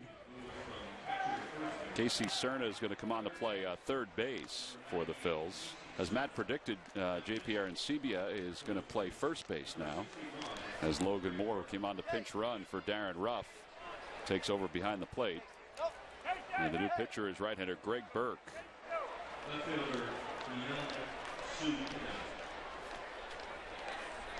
Burke so far, 2 1/3, 3 hits allowed. And he is on to face Hyun Soo Kim, who is 0 for 2, 0 for 20 to begin his spring training and his professional career in the States. Outside, 1 ball and no strikes.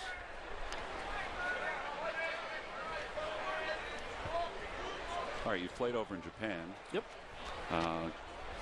Any idea what the difference is between playing in Japan and Korea? I know it's a lower level in Korea, but his numbers were excellent in that lower level. I would have to say that the depth of pitching, maybe your top 2 pitchers are your number 1, number 2. Then you can go ahead and tee off on your 3, 4, and 5 pitchers. They don't have the strength in the bullpen. That's probably what I see. The ballparks are a little smaller. I mean, he has a very nice swing. Yeah, I think he's going to be okay, honestly, just watching his swings today. He'll be fine. But he has, obviously, like a lot of players that come over from Japan and from South Korea, he has a lot of people following him, a lot of people watching the games. He pops that one up a mile high. Logan Moore off of the mask. Gets back into the seats.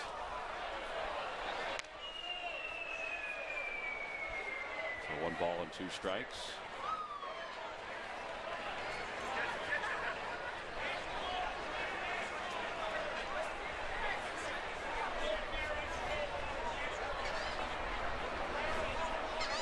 See, part of the issue is, and we saw this in one of his at-bats earlier, he's just ahead on that fastball. Like he's jumping on the fastball.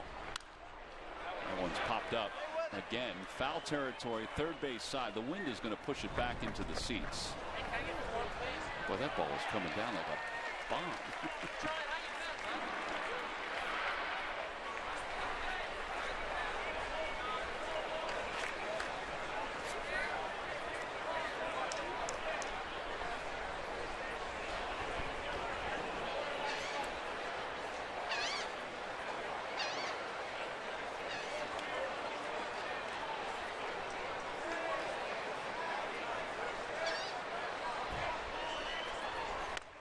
Outside, it didn't come back all the way. 2 balls and 2 strikes.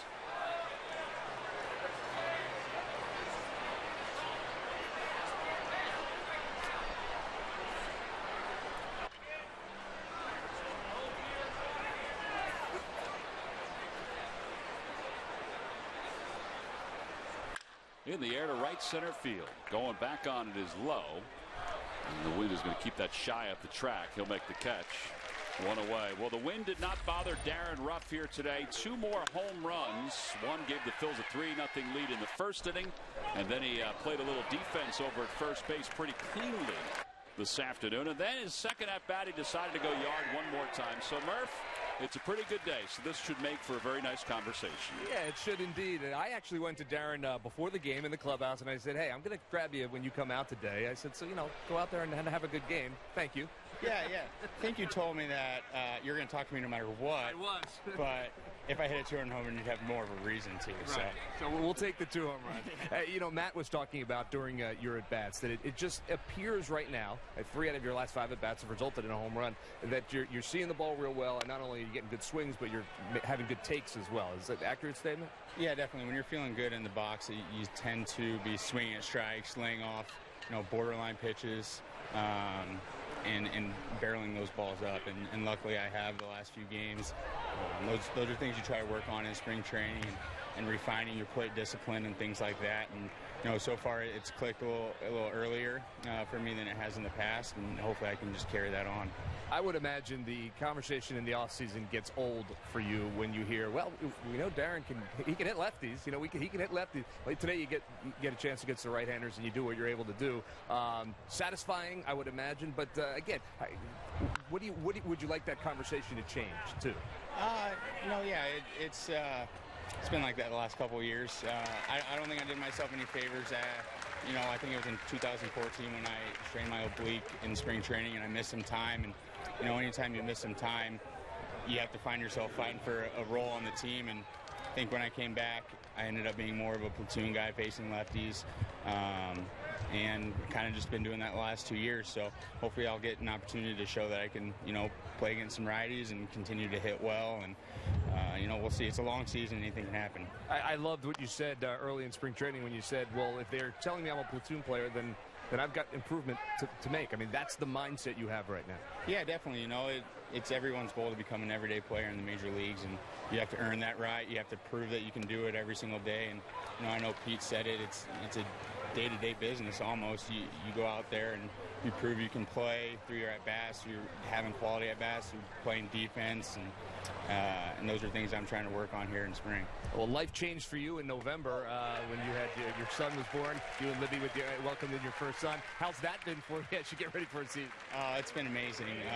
Been blessed that we were able to plan to have him in the off season. I got to spend the first 4 months of his life every day with him, outside of a couple of hours that you go dedicate to baseball. But awesome that I got to spend so much time with him. Ready to get back to baseball and playing, but it's been a life-changing experience for sure. No doubt about it. Darren, thanks for your time. We appreciate it. Guys, we're through 6.5. The Phillies with a 4-run lead.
Beautiful day at Bright House Field in Clearwater today with the Phillies leading the Orioles 6-2, making it all the nicer.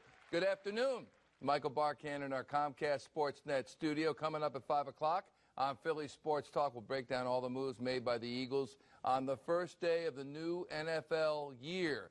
We also want your thoughts. Tweet us at PST on CSN. All of that and more on Philly Sports Talk at 5 o'clock. For now, back to Tom McCarthy in Clearwater. All right, Michael, thank you. We appreciate that. It was good seeing Michael down here the last couple of days. Cameron Perkins is the batter after David Lowe singled to start the bottom of the 7th inning. Cameron Perkins out of Purdue University. Here's David Lowe. Lowe's base hit, his first of the day.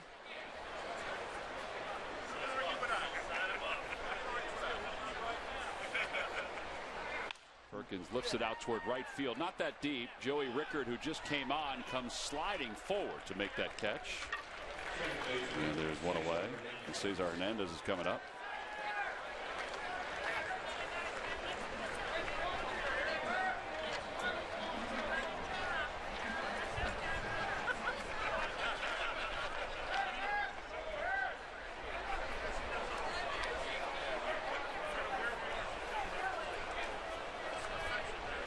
Cesar Hernandez is 0 for 3. He's grounded out, lined out, and flied out to center field.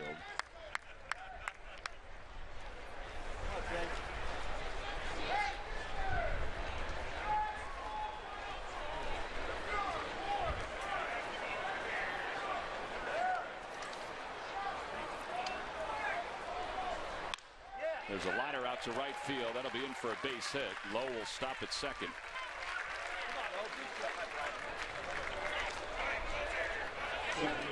Well, Darren Ruff's had a good day, but so has Odubel Herrera. It looks comfortable after having that triple the other day. Yeah, he does. This is the first at bat. Man on third base gets a little slider inside. Does a nice job of keeping it fair and hits it off the wall. His last at bat was a 2-out RBI single to right center. Another big knock with 2 RBIs, and extremely happy with that big knock right there. You know, it was funny listening to Peter Borges talk about Odubel Herrera. He's right. I mean, He's no nonsense, but there's a lot of fun that's part of his game. But he wants to win, as we've kind of learned since the Phillies picked him up. That's that one out to shallow center field. Avery started back. Now he comes ambling in, battling the sun, and he makes the catch. 2 outs.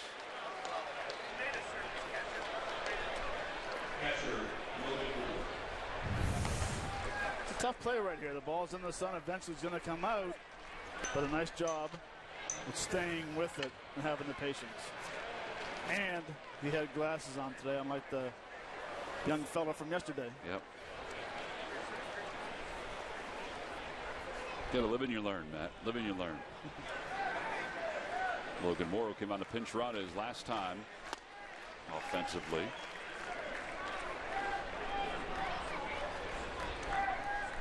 Orioles have made some changes. Francisco Pena is behind the plate. Corbin Joseph is at second base. Steve Tollefson is at third. We mentioned Joey Rickard, who's in right field.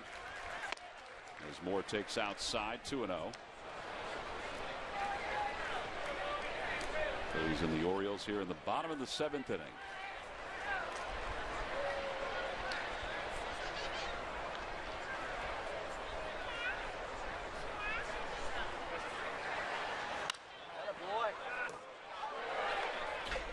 Out below.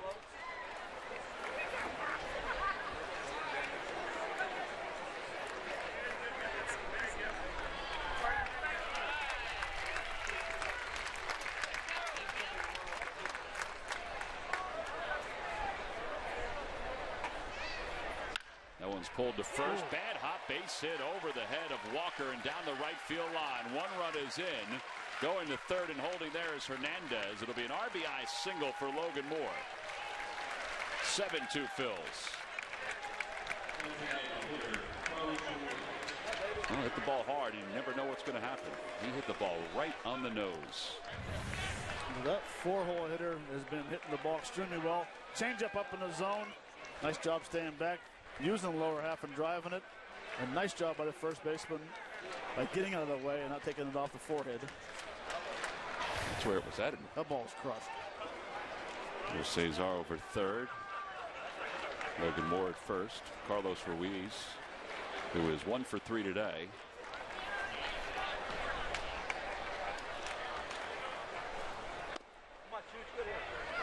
And again, another 2-out knock for an RBI.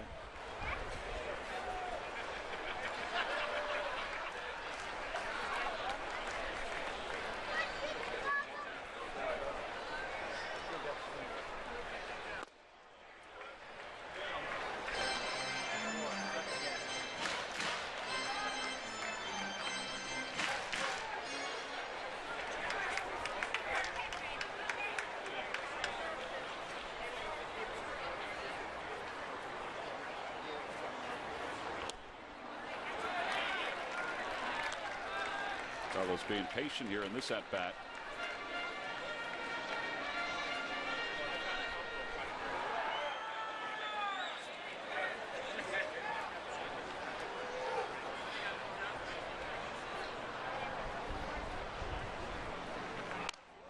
Inside, ball 4. I do not know how that missed him.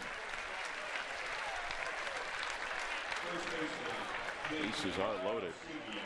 On Saturday, April 2nd, the Phillies will face the Phillies' future. That's right, some of the young players that the Phillies will get a chance to hopefully see sometime in the next few years will be part of the Phillies' future game. It'll be the Phillies against their top prospects. Again, it's Saturday, April 2nd at 1:05. Tickets can be purchased by going to Phillies.com. It's presented by PGW. And all fans 14 and under will receive the Phillies Future Series Fathead before that game. Pitching change for the Orioles, a bases loaded situation. Phillies up by 5.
saying that that gentleman won the contest. I don't know how the Fanatic ever loses one of those contests. Jason Garcia will take over with the bases loaded and 2 men down. Here in the bottom of the 7th inning, the Phillies lead it 7-2. Garcia, who last year appeared in 21 games for the Orioles as a relief pitcher, originally the property of the Boston Red Sox.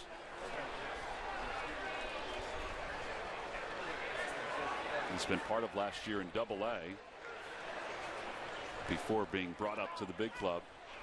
And he'll face J.P. Arancibia with the bases loaded here in the bottom of the 7th.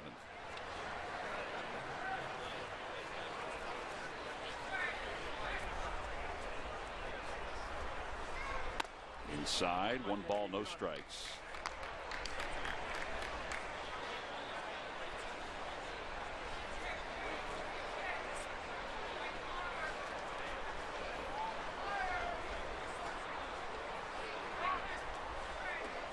Interesting call there. Bases loaded. First pitch changeup. What are you throwing your changeup off of? You haven't thrown a fastball yet. Got to be careful of that changeup too, particularly if it's up. Well, yeah. I mean, it's a great. I mean, the changeup's a great pitch. It's the hardest pitch in baseball to hit, I think. But when it's a first pitch changeup with the bases loaded, you're not. I mean, you haven't thrown a fastball yet. So what are you throwing a changeup off of? Swing and a miss, 2-1. Yeah, you haven't thrown that yet. Angelo Mora has taken over as a pinch runner at third base for Cesar Hernandez. Should have seen smiles on faces of Mora, Perkins, and a couple other guys when they came into the big league locker room earlier today. Big league clubhouse. Slider, and it's 2-2. With the minor leagues reporting the last couple of days, every so often you'll see somebody who's not on the major league roster or does not have an invitation to camp come up and sort of fill out the roster in case they're, players are needed. And that's exactly what a handful of the young players have done. The Carpenter Complex, as we've shown over the years, is attached basically to Bright House Field. The Phillies work out back there with some of the minor leaguers. So they just put the bag on their shoulder, bring a few bats, and then roll on over to camp. About 100 yards. Skip over. To the opposite way. Caleb Joseph, the second baseman, throws out Arancibia, and the side is retired. Garcia works out of a bases-loaded jam. The Phillies do score a run, though, in the bottom of the 7th inning. So we've completed 7. On to the 8th. It's 7-2 Phils.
Well, back here at Bright House Field, every single year the Phillies honor teachers in the Delaware Valley. Well, this year will be the 16th annual Teacher Appreciation Night at Citizens Bank Park. It'll be Friday, May 13th. It's a 7:05 first pitch. Now, you can nominate a teacher now. Go to Phillies.com/teachers for more information.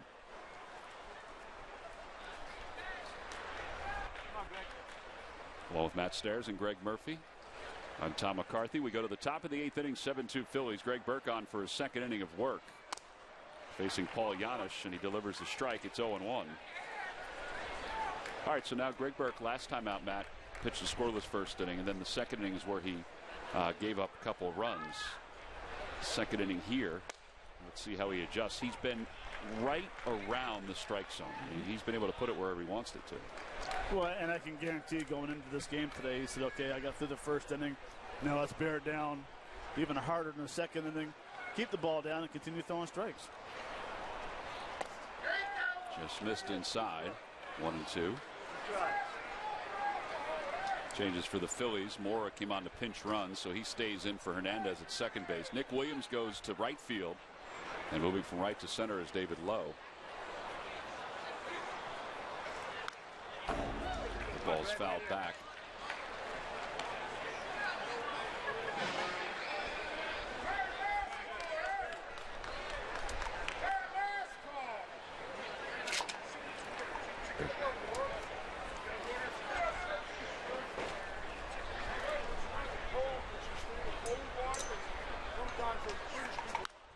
One's popped up, and it should find its way back to the seats.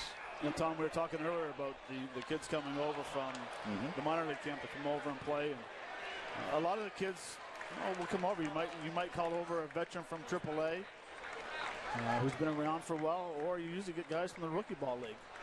Guys get a chance to come over. Not very often do you see players come over from the minor league camp when there's not a split squad. But I tell you, you get that call and all of a sudden you get nervous. If they say, hey, you're going over to play in the big league game today, you might not get that bat, but it's the fact of walking into the locker room. Right. It's like, oh my, there's Ryan Howard. Shoots, these guys have been here for years. Yeah, and a lot of times it does vary. Like today in particular, you have two guys that have played in AAA. Yep. Cerna over at third base, Cameron Perkins in left field. Mora has gotten as high as AA last year with the Reading Phillies. Speaking of Cameron Perkins, here's his chance as the ball drops in front of him. He really had no chance on that one. And a leadoff single for Paul Janisch here in the 8th inning. And Janisch will exit. Adrian Marin, or Marine, I should say, will check in as a pinch runner.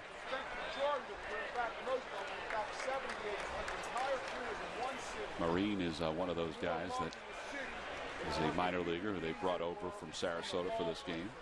And I'll give you two of them right away. Brooks Robinson from Baltimore, Al Kaline from Detroit. Avery takes way inside. It's 1 ball, no strikes.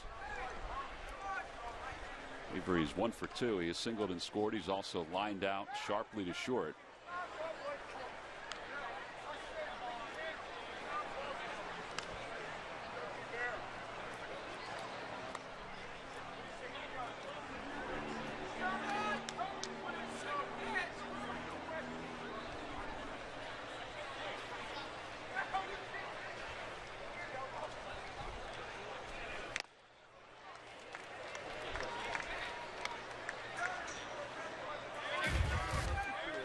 That's what we're talking about with the backfield. There's Bob McClure chatting with some of the Phillies players who are here in camp, but that's where the pitchers were throwing today, earlier today. Right now the minor league prospects are working out or finishing up their day working out.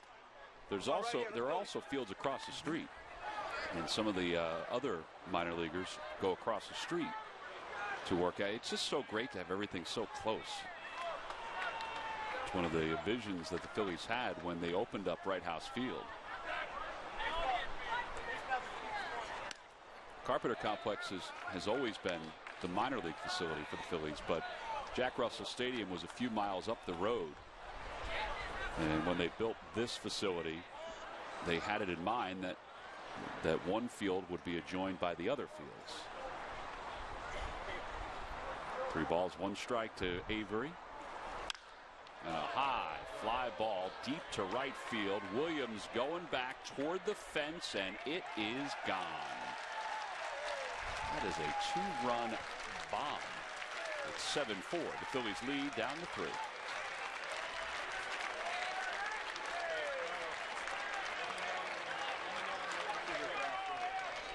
You have to wait a lot of times in Florida when it comes to home runs just because of the way the wind is blowing. That ball was crushed. Check out the location. Inner half, little flat sinker.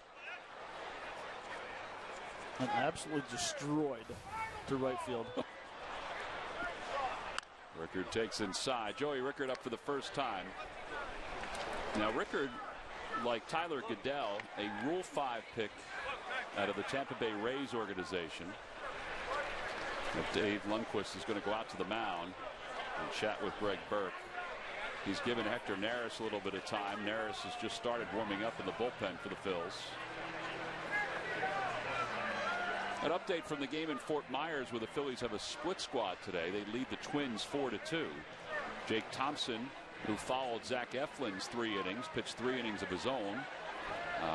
Mark Appel also pitched in today's game. He allowed 1 unearned run. Cameron Rupp has a couple of home runs in that game.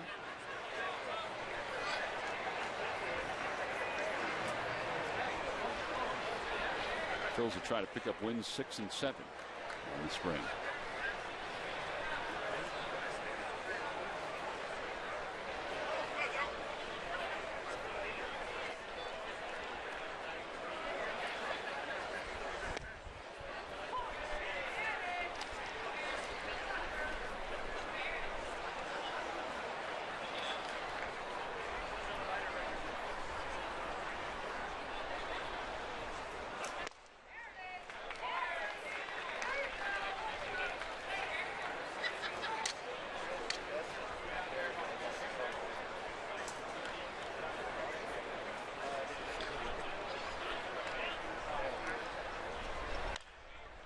Side, charging is Cerna, throws on the run and just in time. One away here in the 8th inning. Let's check in with Greg Murphy. Murph. All right, Tom, thank you very much. We were talking about players that maybe a lot of Phillies fans don't know of yet, but we'll get to know over the years. Well, Logan Moore, you see him right there, is a 2011 draft pick of the Phillies, a 9th round draft pick, and his father, he said when he got drafted and was told he was headed to the Phillies, his father probably was a little bit more excited than he was, and that may be because his father, Brad Moore, has a little bit of history with the Phillies. He pitched for the Phillies back in 1988 to start, and then again in the 90s, and he is here today watching his son get a chance to play in the big league game. And I asked his dad what his, or I asked Logan what his dad has told him about his career, and he said that when he got called up in 1988, he came in to pitch at Veterans Stadium for the very first time, filling in for Kent Colby, who was injured, and he got on the mound, and he was wearing a necklace, and they said, well, you can't wear that necklace, son, you got to take that off. Well, his hands were shaking so bad, he wasn't able to take it off himself. Lee Elia, the manager who was handing him the baseball, had to take the necklace off there for him. But getting it, I would imagine, guys, that he's just as nervous today watching his son play in a Phillies uniform as well. Yeah, it's got to be a big thrill, not only to play in the game, but then watch your son follow in your footsteps to play in the game. Plus, he got a base hit. Now he's warming up Hector Neris. We have a pitching change. We'll be back right after this. Let me get a McPick too. Check out the fresh new look.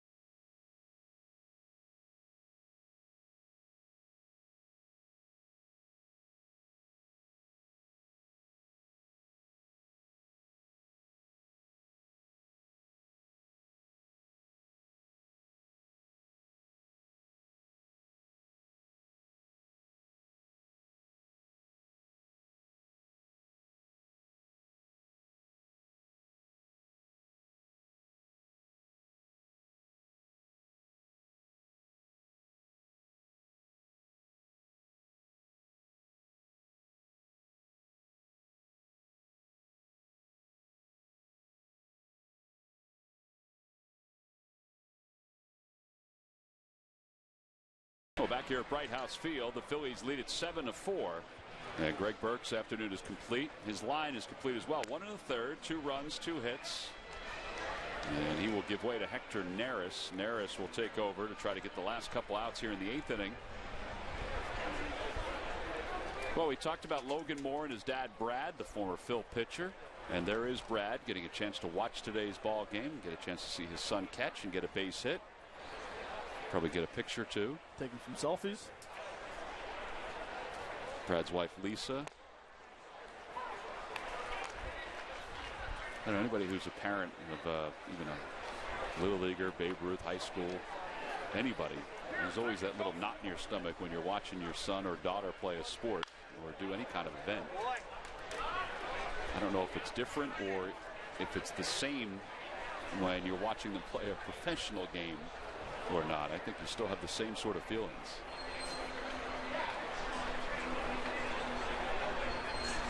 Pena loops it out towards center. Backing up on it is Crawford. He makes a basket catch. And there are 2 outs. Well, who says there's no flair in the game defensively anymore? And who says that there's no panic either? He went back on that ball very nicely. Neris' numbers, 2 2/3, 3 walks. Those 3 walks happened in 1 outing. And Christian Walker, home run and 6 RBIs this spring for the Orioles.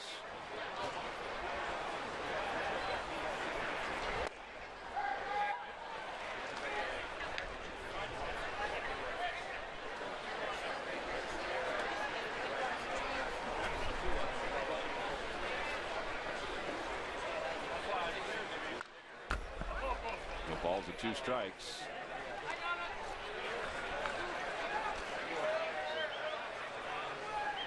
See, that's the advantage, and we talk about first pitch strike. With Neris throwing the first pitch strike, he's able to come back with that second pitch with that nasty split finger fastball.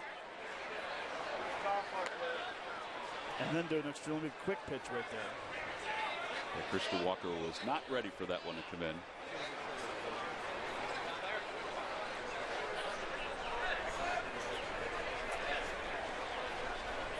Did it again. Over to third. Long throw for Cerna in time. Side is retired.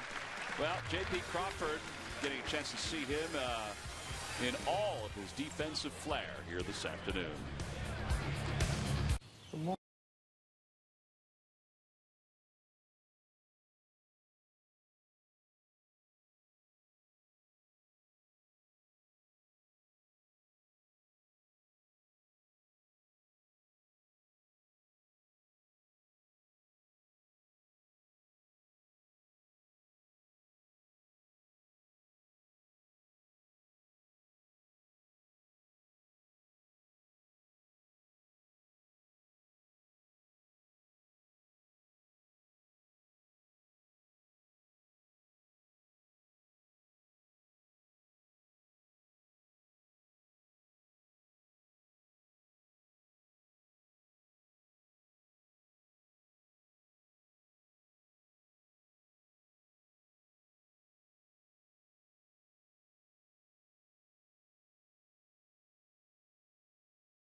Produced or retransmitted in any form, and the accounts and descriptions of this game may not be disseminated without the express written consent of the Phillies.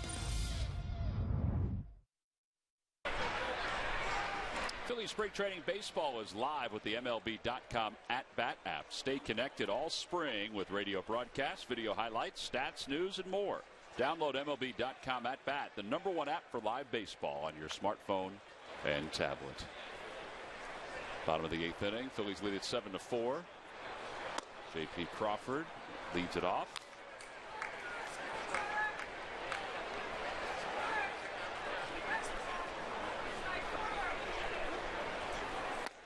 inside, and it's 2-0.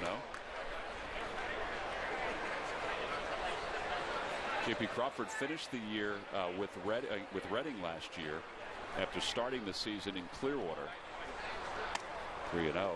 I think there's a good chance he starts in Reading again this year, Matt, and then makes his way up to AAA. Now, we don't know that. Right. Joe Jordan and the Phillies staff, they haven't decided all that yet, but it just seems like that's the way it's gone for J.P. Crawford. And it has not hurt him at all to start out at a level that he finished at and then advanced as the season moved on.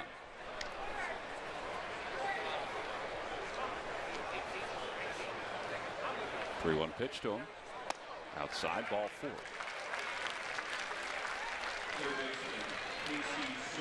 J.P. Crawford, just 21 years old, 6'2", 180 pounds. I actually was standing next to him the other day. I thought he was taller than 6'2". He just seems like he's, maybe an inch or so taller. Get the spikes on. Could be it. And I was not wearing spikes.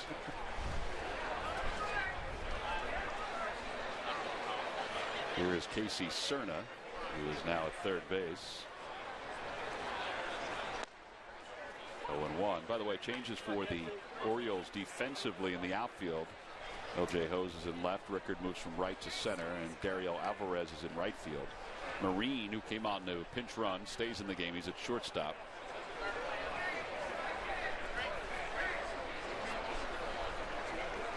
There's the 0-1 pitch coming. Fights it off foul.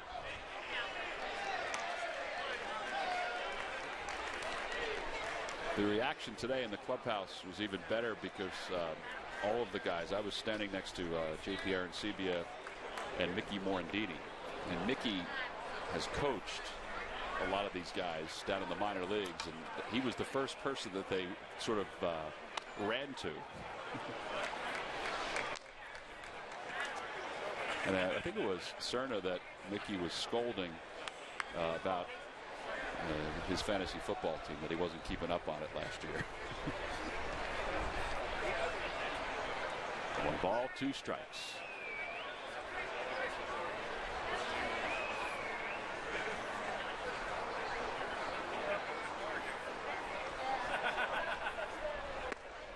Outside, 2-2.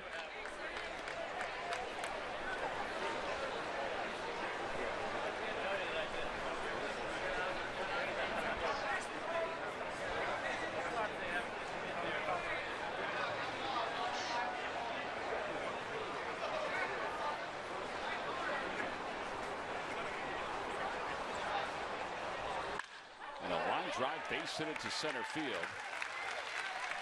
So Cerna has a hit.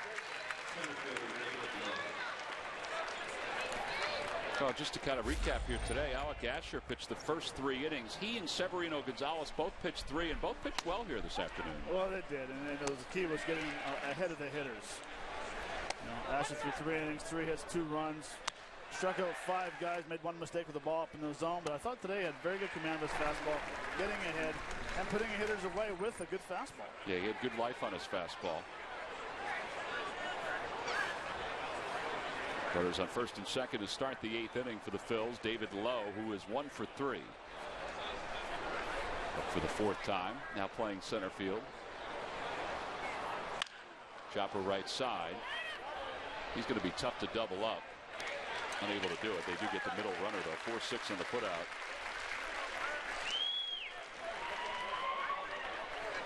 And 1 away. And here's Cameron Perkins.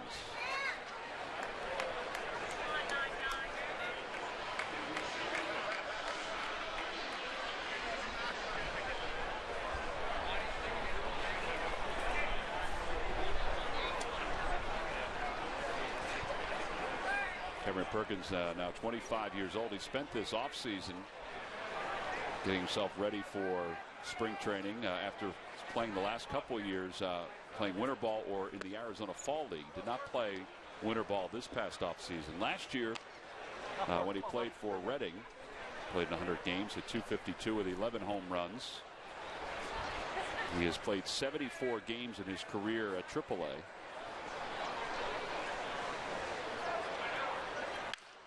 softly to the right side. A run will score for the Phils as Perkins is able to beat that one out as the ball goes into the dugout. And it's now a 9-4 Phillies lead.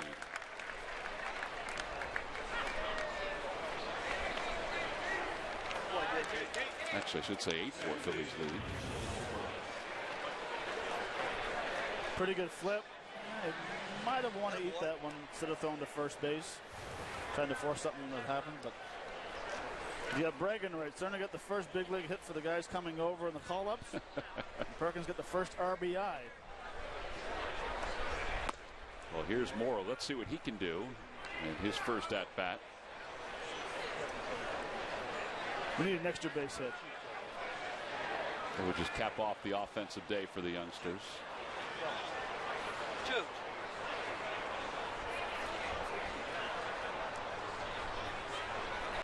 So we get a miss, 1 ball and 1 strike.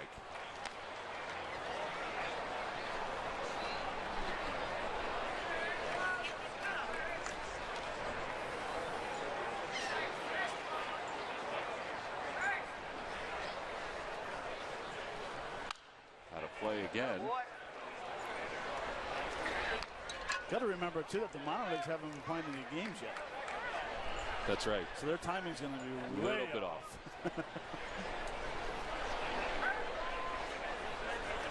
That is Oliver Drake warming up in the bullpen for the Orioles.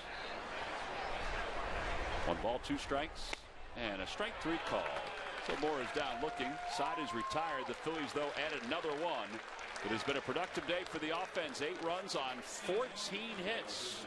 See if the Phils can finish it off when we come back for the top of the 9th.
Here, Hector Neris, who came on in relief in the 8th inning and was able to get the last 2 outs, going to try to get the last 3 outs here through just 7 pitches. By the way, we'll be back on the air again tomorrow when the Phillies take on the Detroit Tigers on the Comcast Network. Rich Doobie, Nick Billmeyer, Wally Joyner, some of the old Phillies coaches, they're going to be coming over from Lakeland.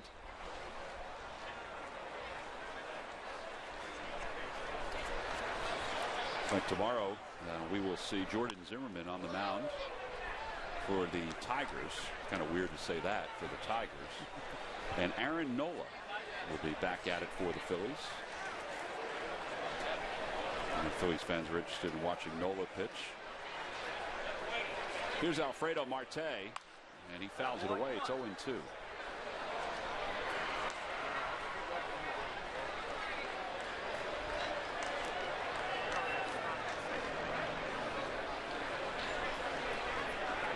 Quick pitch. Nope.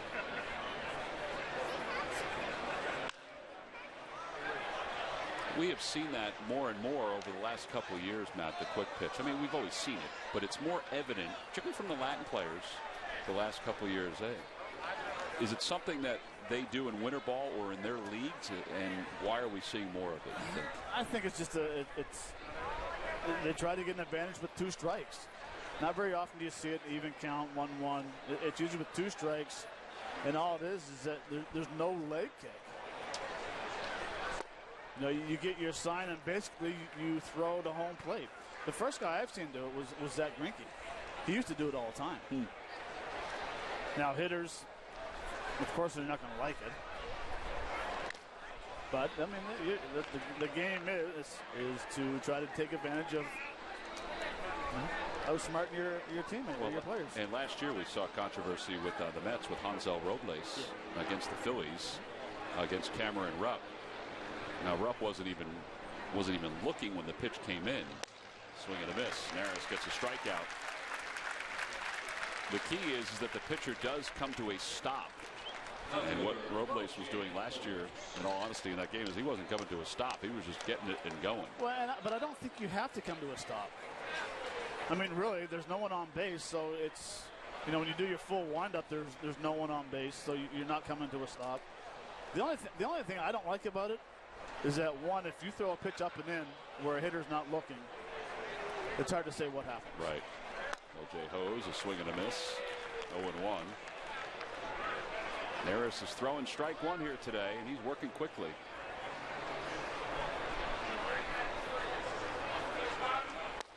Strike 2. You know, and the last thing about a quick pitch is that it should never really affect the hitter. You see Eric Cooper right now, every time the pitch comes in, the ball goes back, he puts his hand up for time. That's what you tell the umpire. Strike 3 call. 2 outs. Steve Tollison. Good location fastball. You can see Moore has the glove low and away. Threw it right to the glove. Very nice pitch. Back to a little sinker.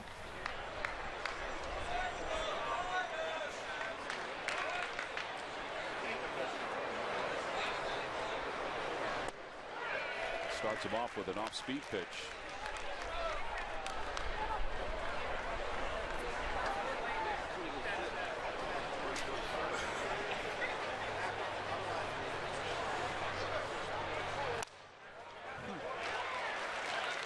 Somebody must have gotten Hector. Night and day when he throws strikes. Night and day, because now he can throw anything. Well, anything. But he can throw that split without any problems. And he's going back to our 2 sinker.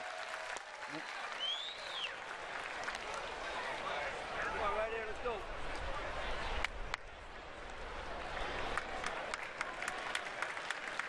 The last game he struggled. I believe him and Garcia had a pretty good chat. Check swing. Did he go? No. I saw them go into the backfield after the game, and they're doing some running and stuff, and they were having a pretty good conversation. Both that day struggled throwing strikes. Well, I think they both understand that they performed okay last year. Garcia more so than Hector. But they have a chance. 2 balls, 2 strikes to Tollison. In the air to left field, Cameron Perkins is there, and that will do it. The Phils have defeated the Orioles by a final score of 8-4. The Orioles will have to search another day for their first spring training win.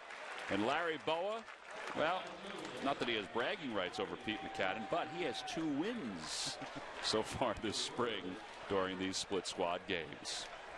Our W.B. Mason deliveries of the game. It was nice to set the tone for the Phillies, and they did so with Darren Ruff. Yeah, well, it's back in the first inning. Got a 1-0 pitch, drove the ball to the ballpark to make it 2-0. And it's a solo shot later on the 4th. Those 2 home runs are your W.B. Mason deliveries of the game. So an 8-4 final score. The Phils have won yet again. With the victory today, that's now 6 wins on the spring for the Phils. We'll see what happens at Fort Myers. It might be 7 before the day comes to a close. We'll be back right after this.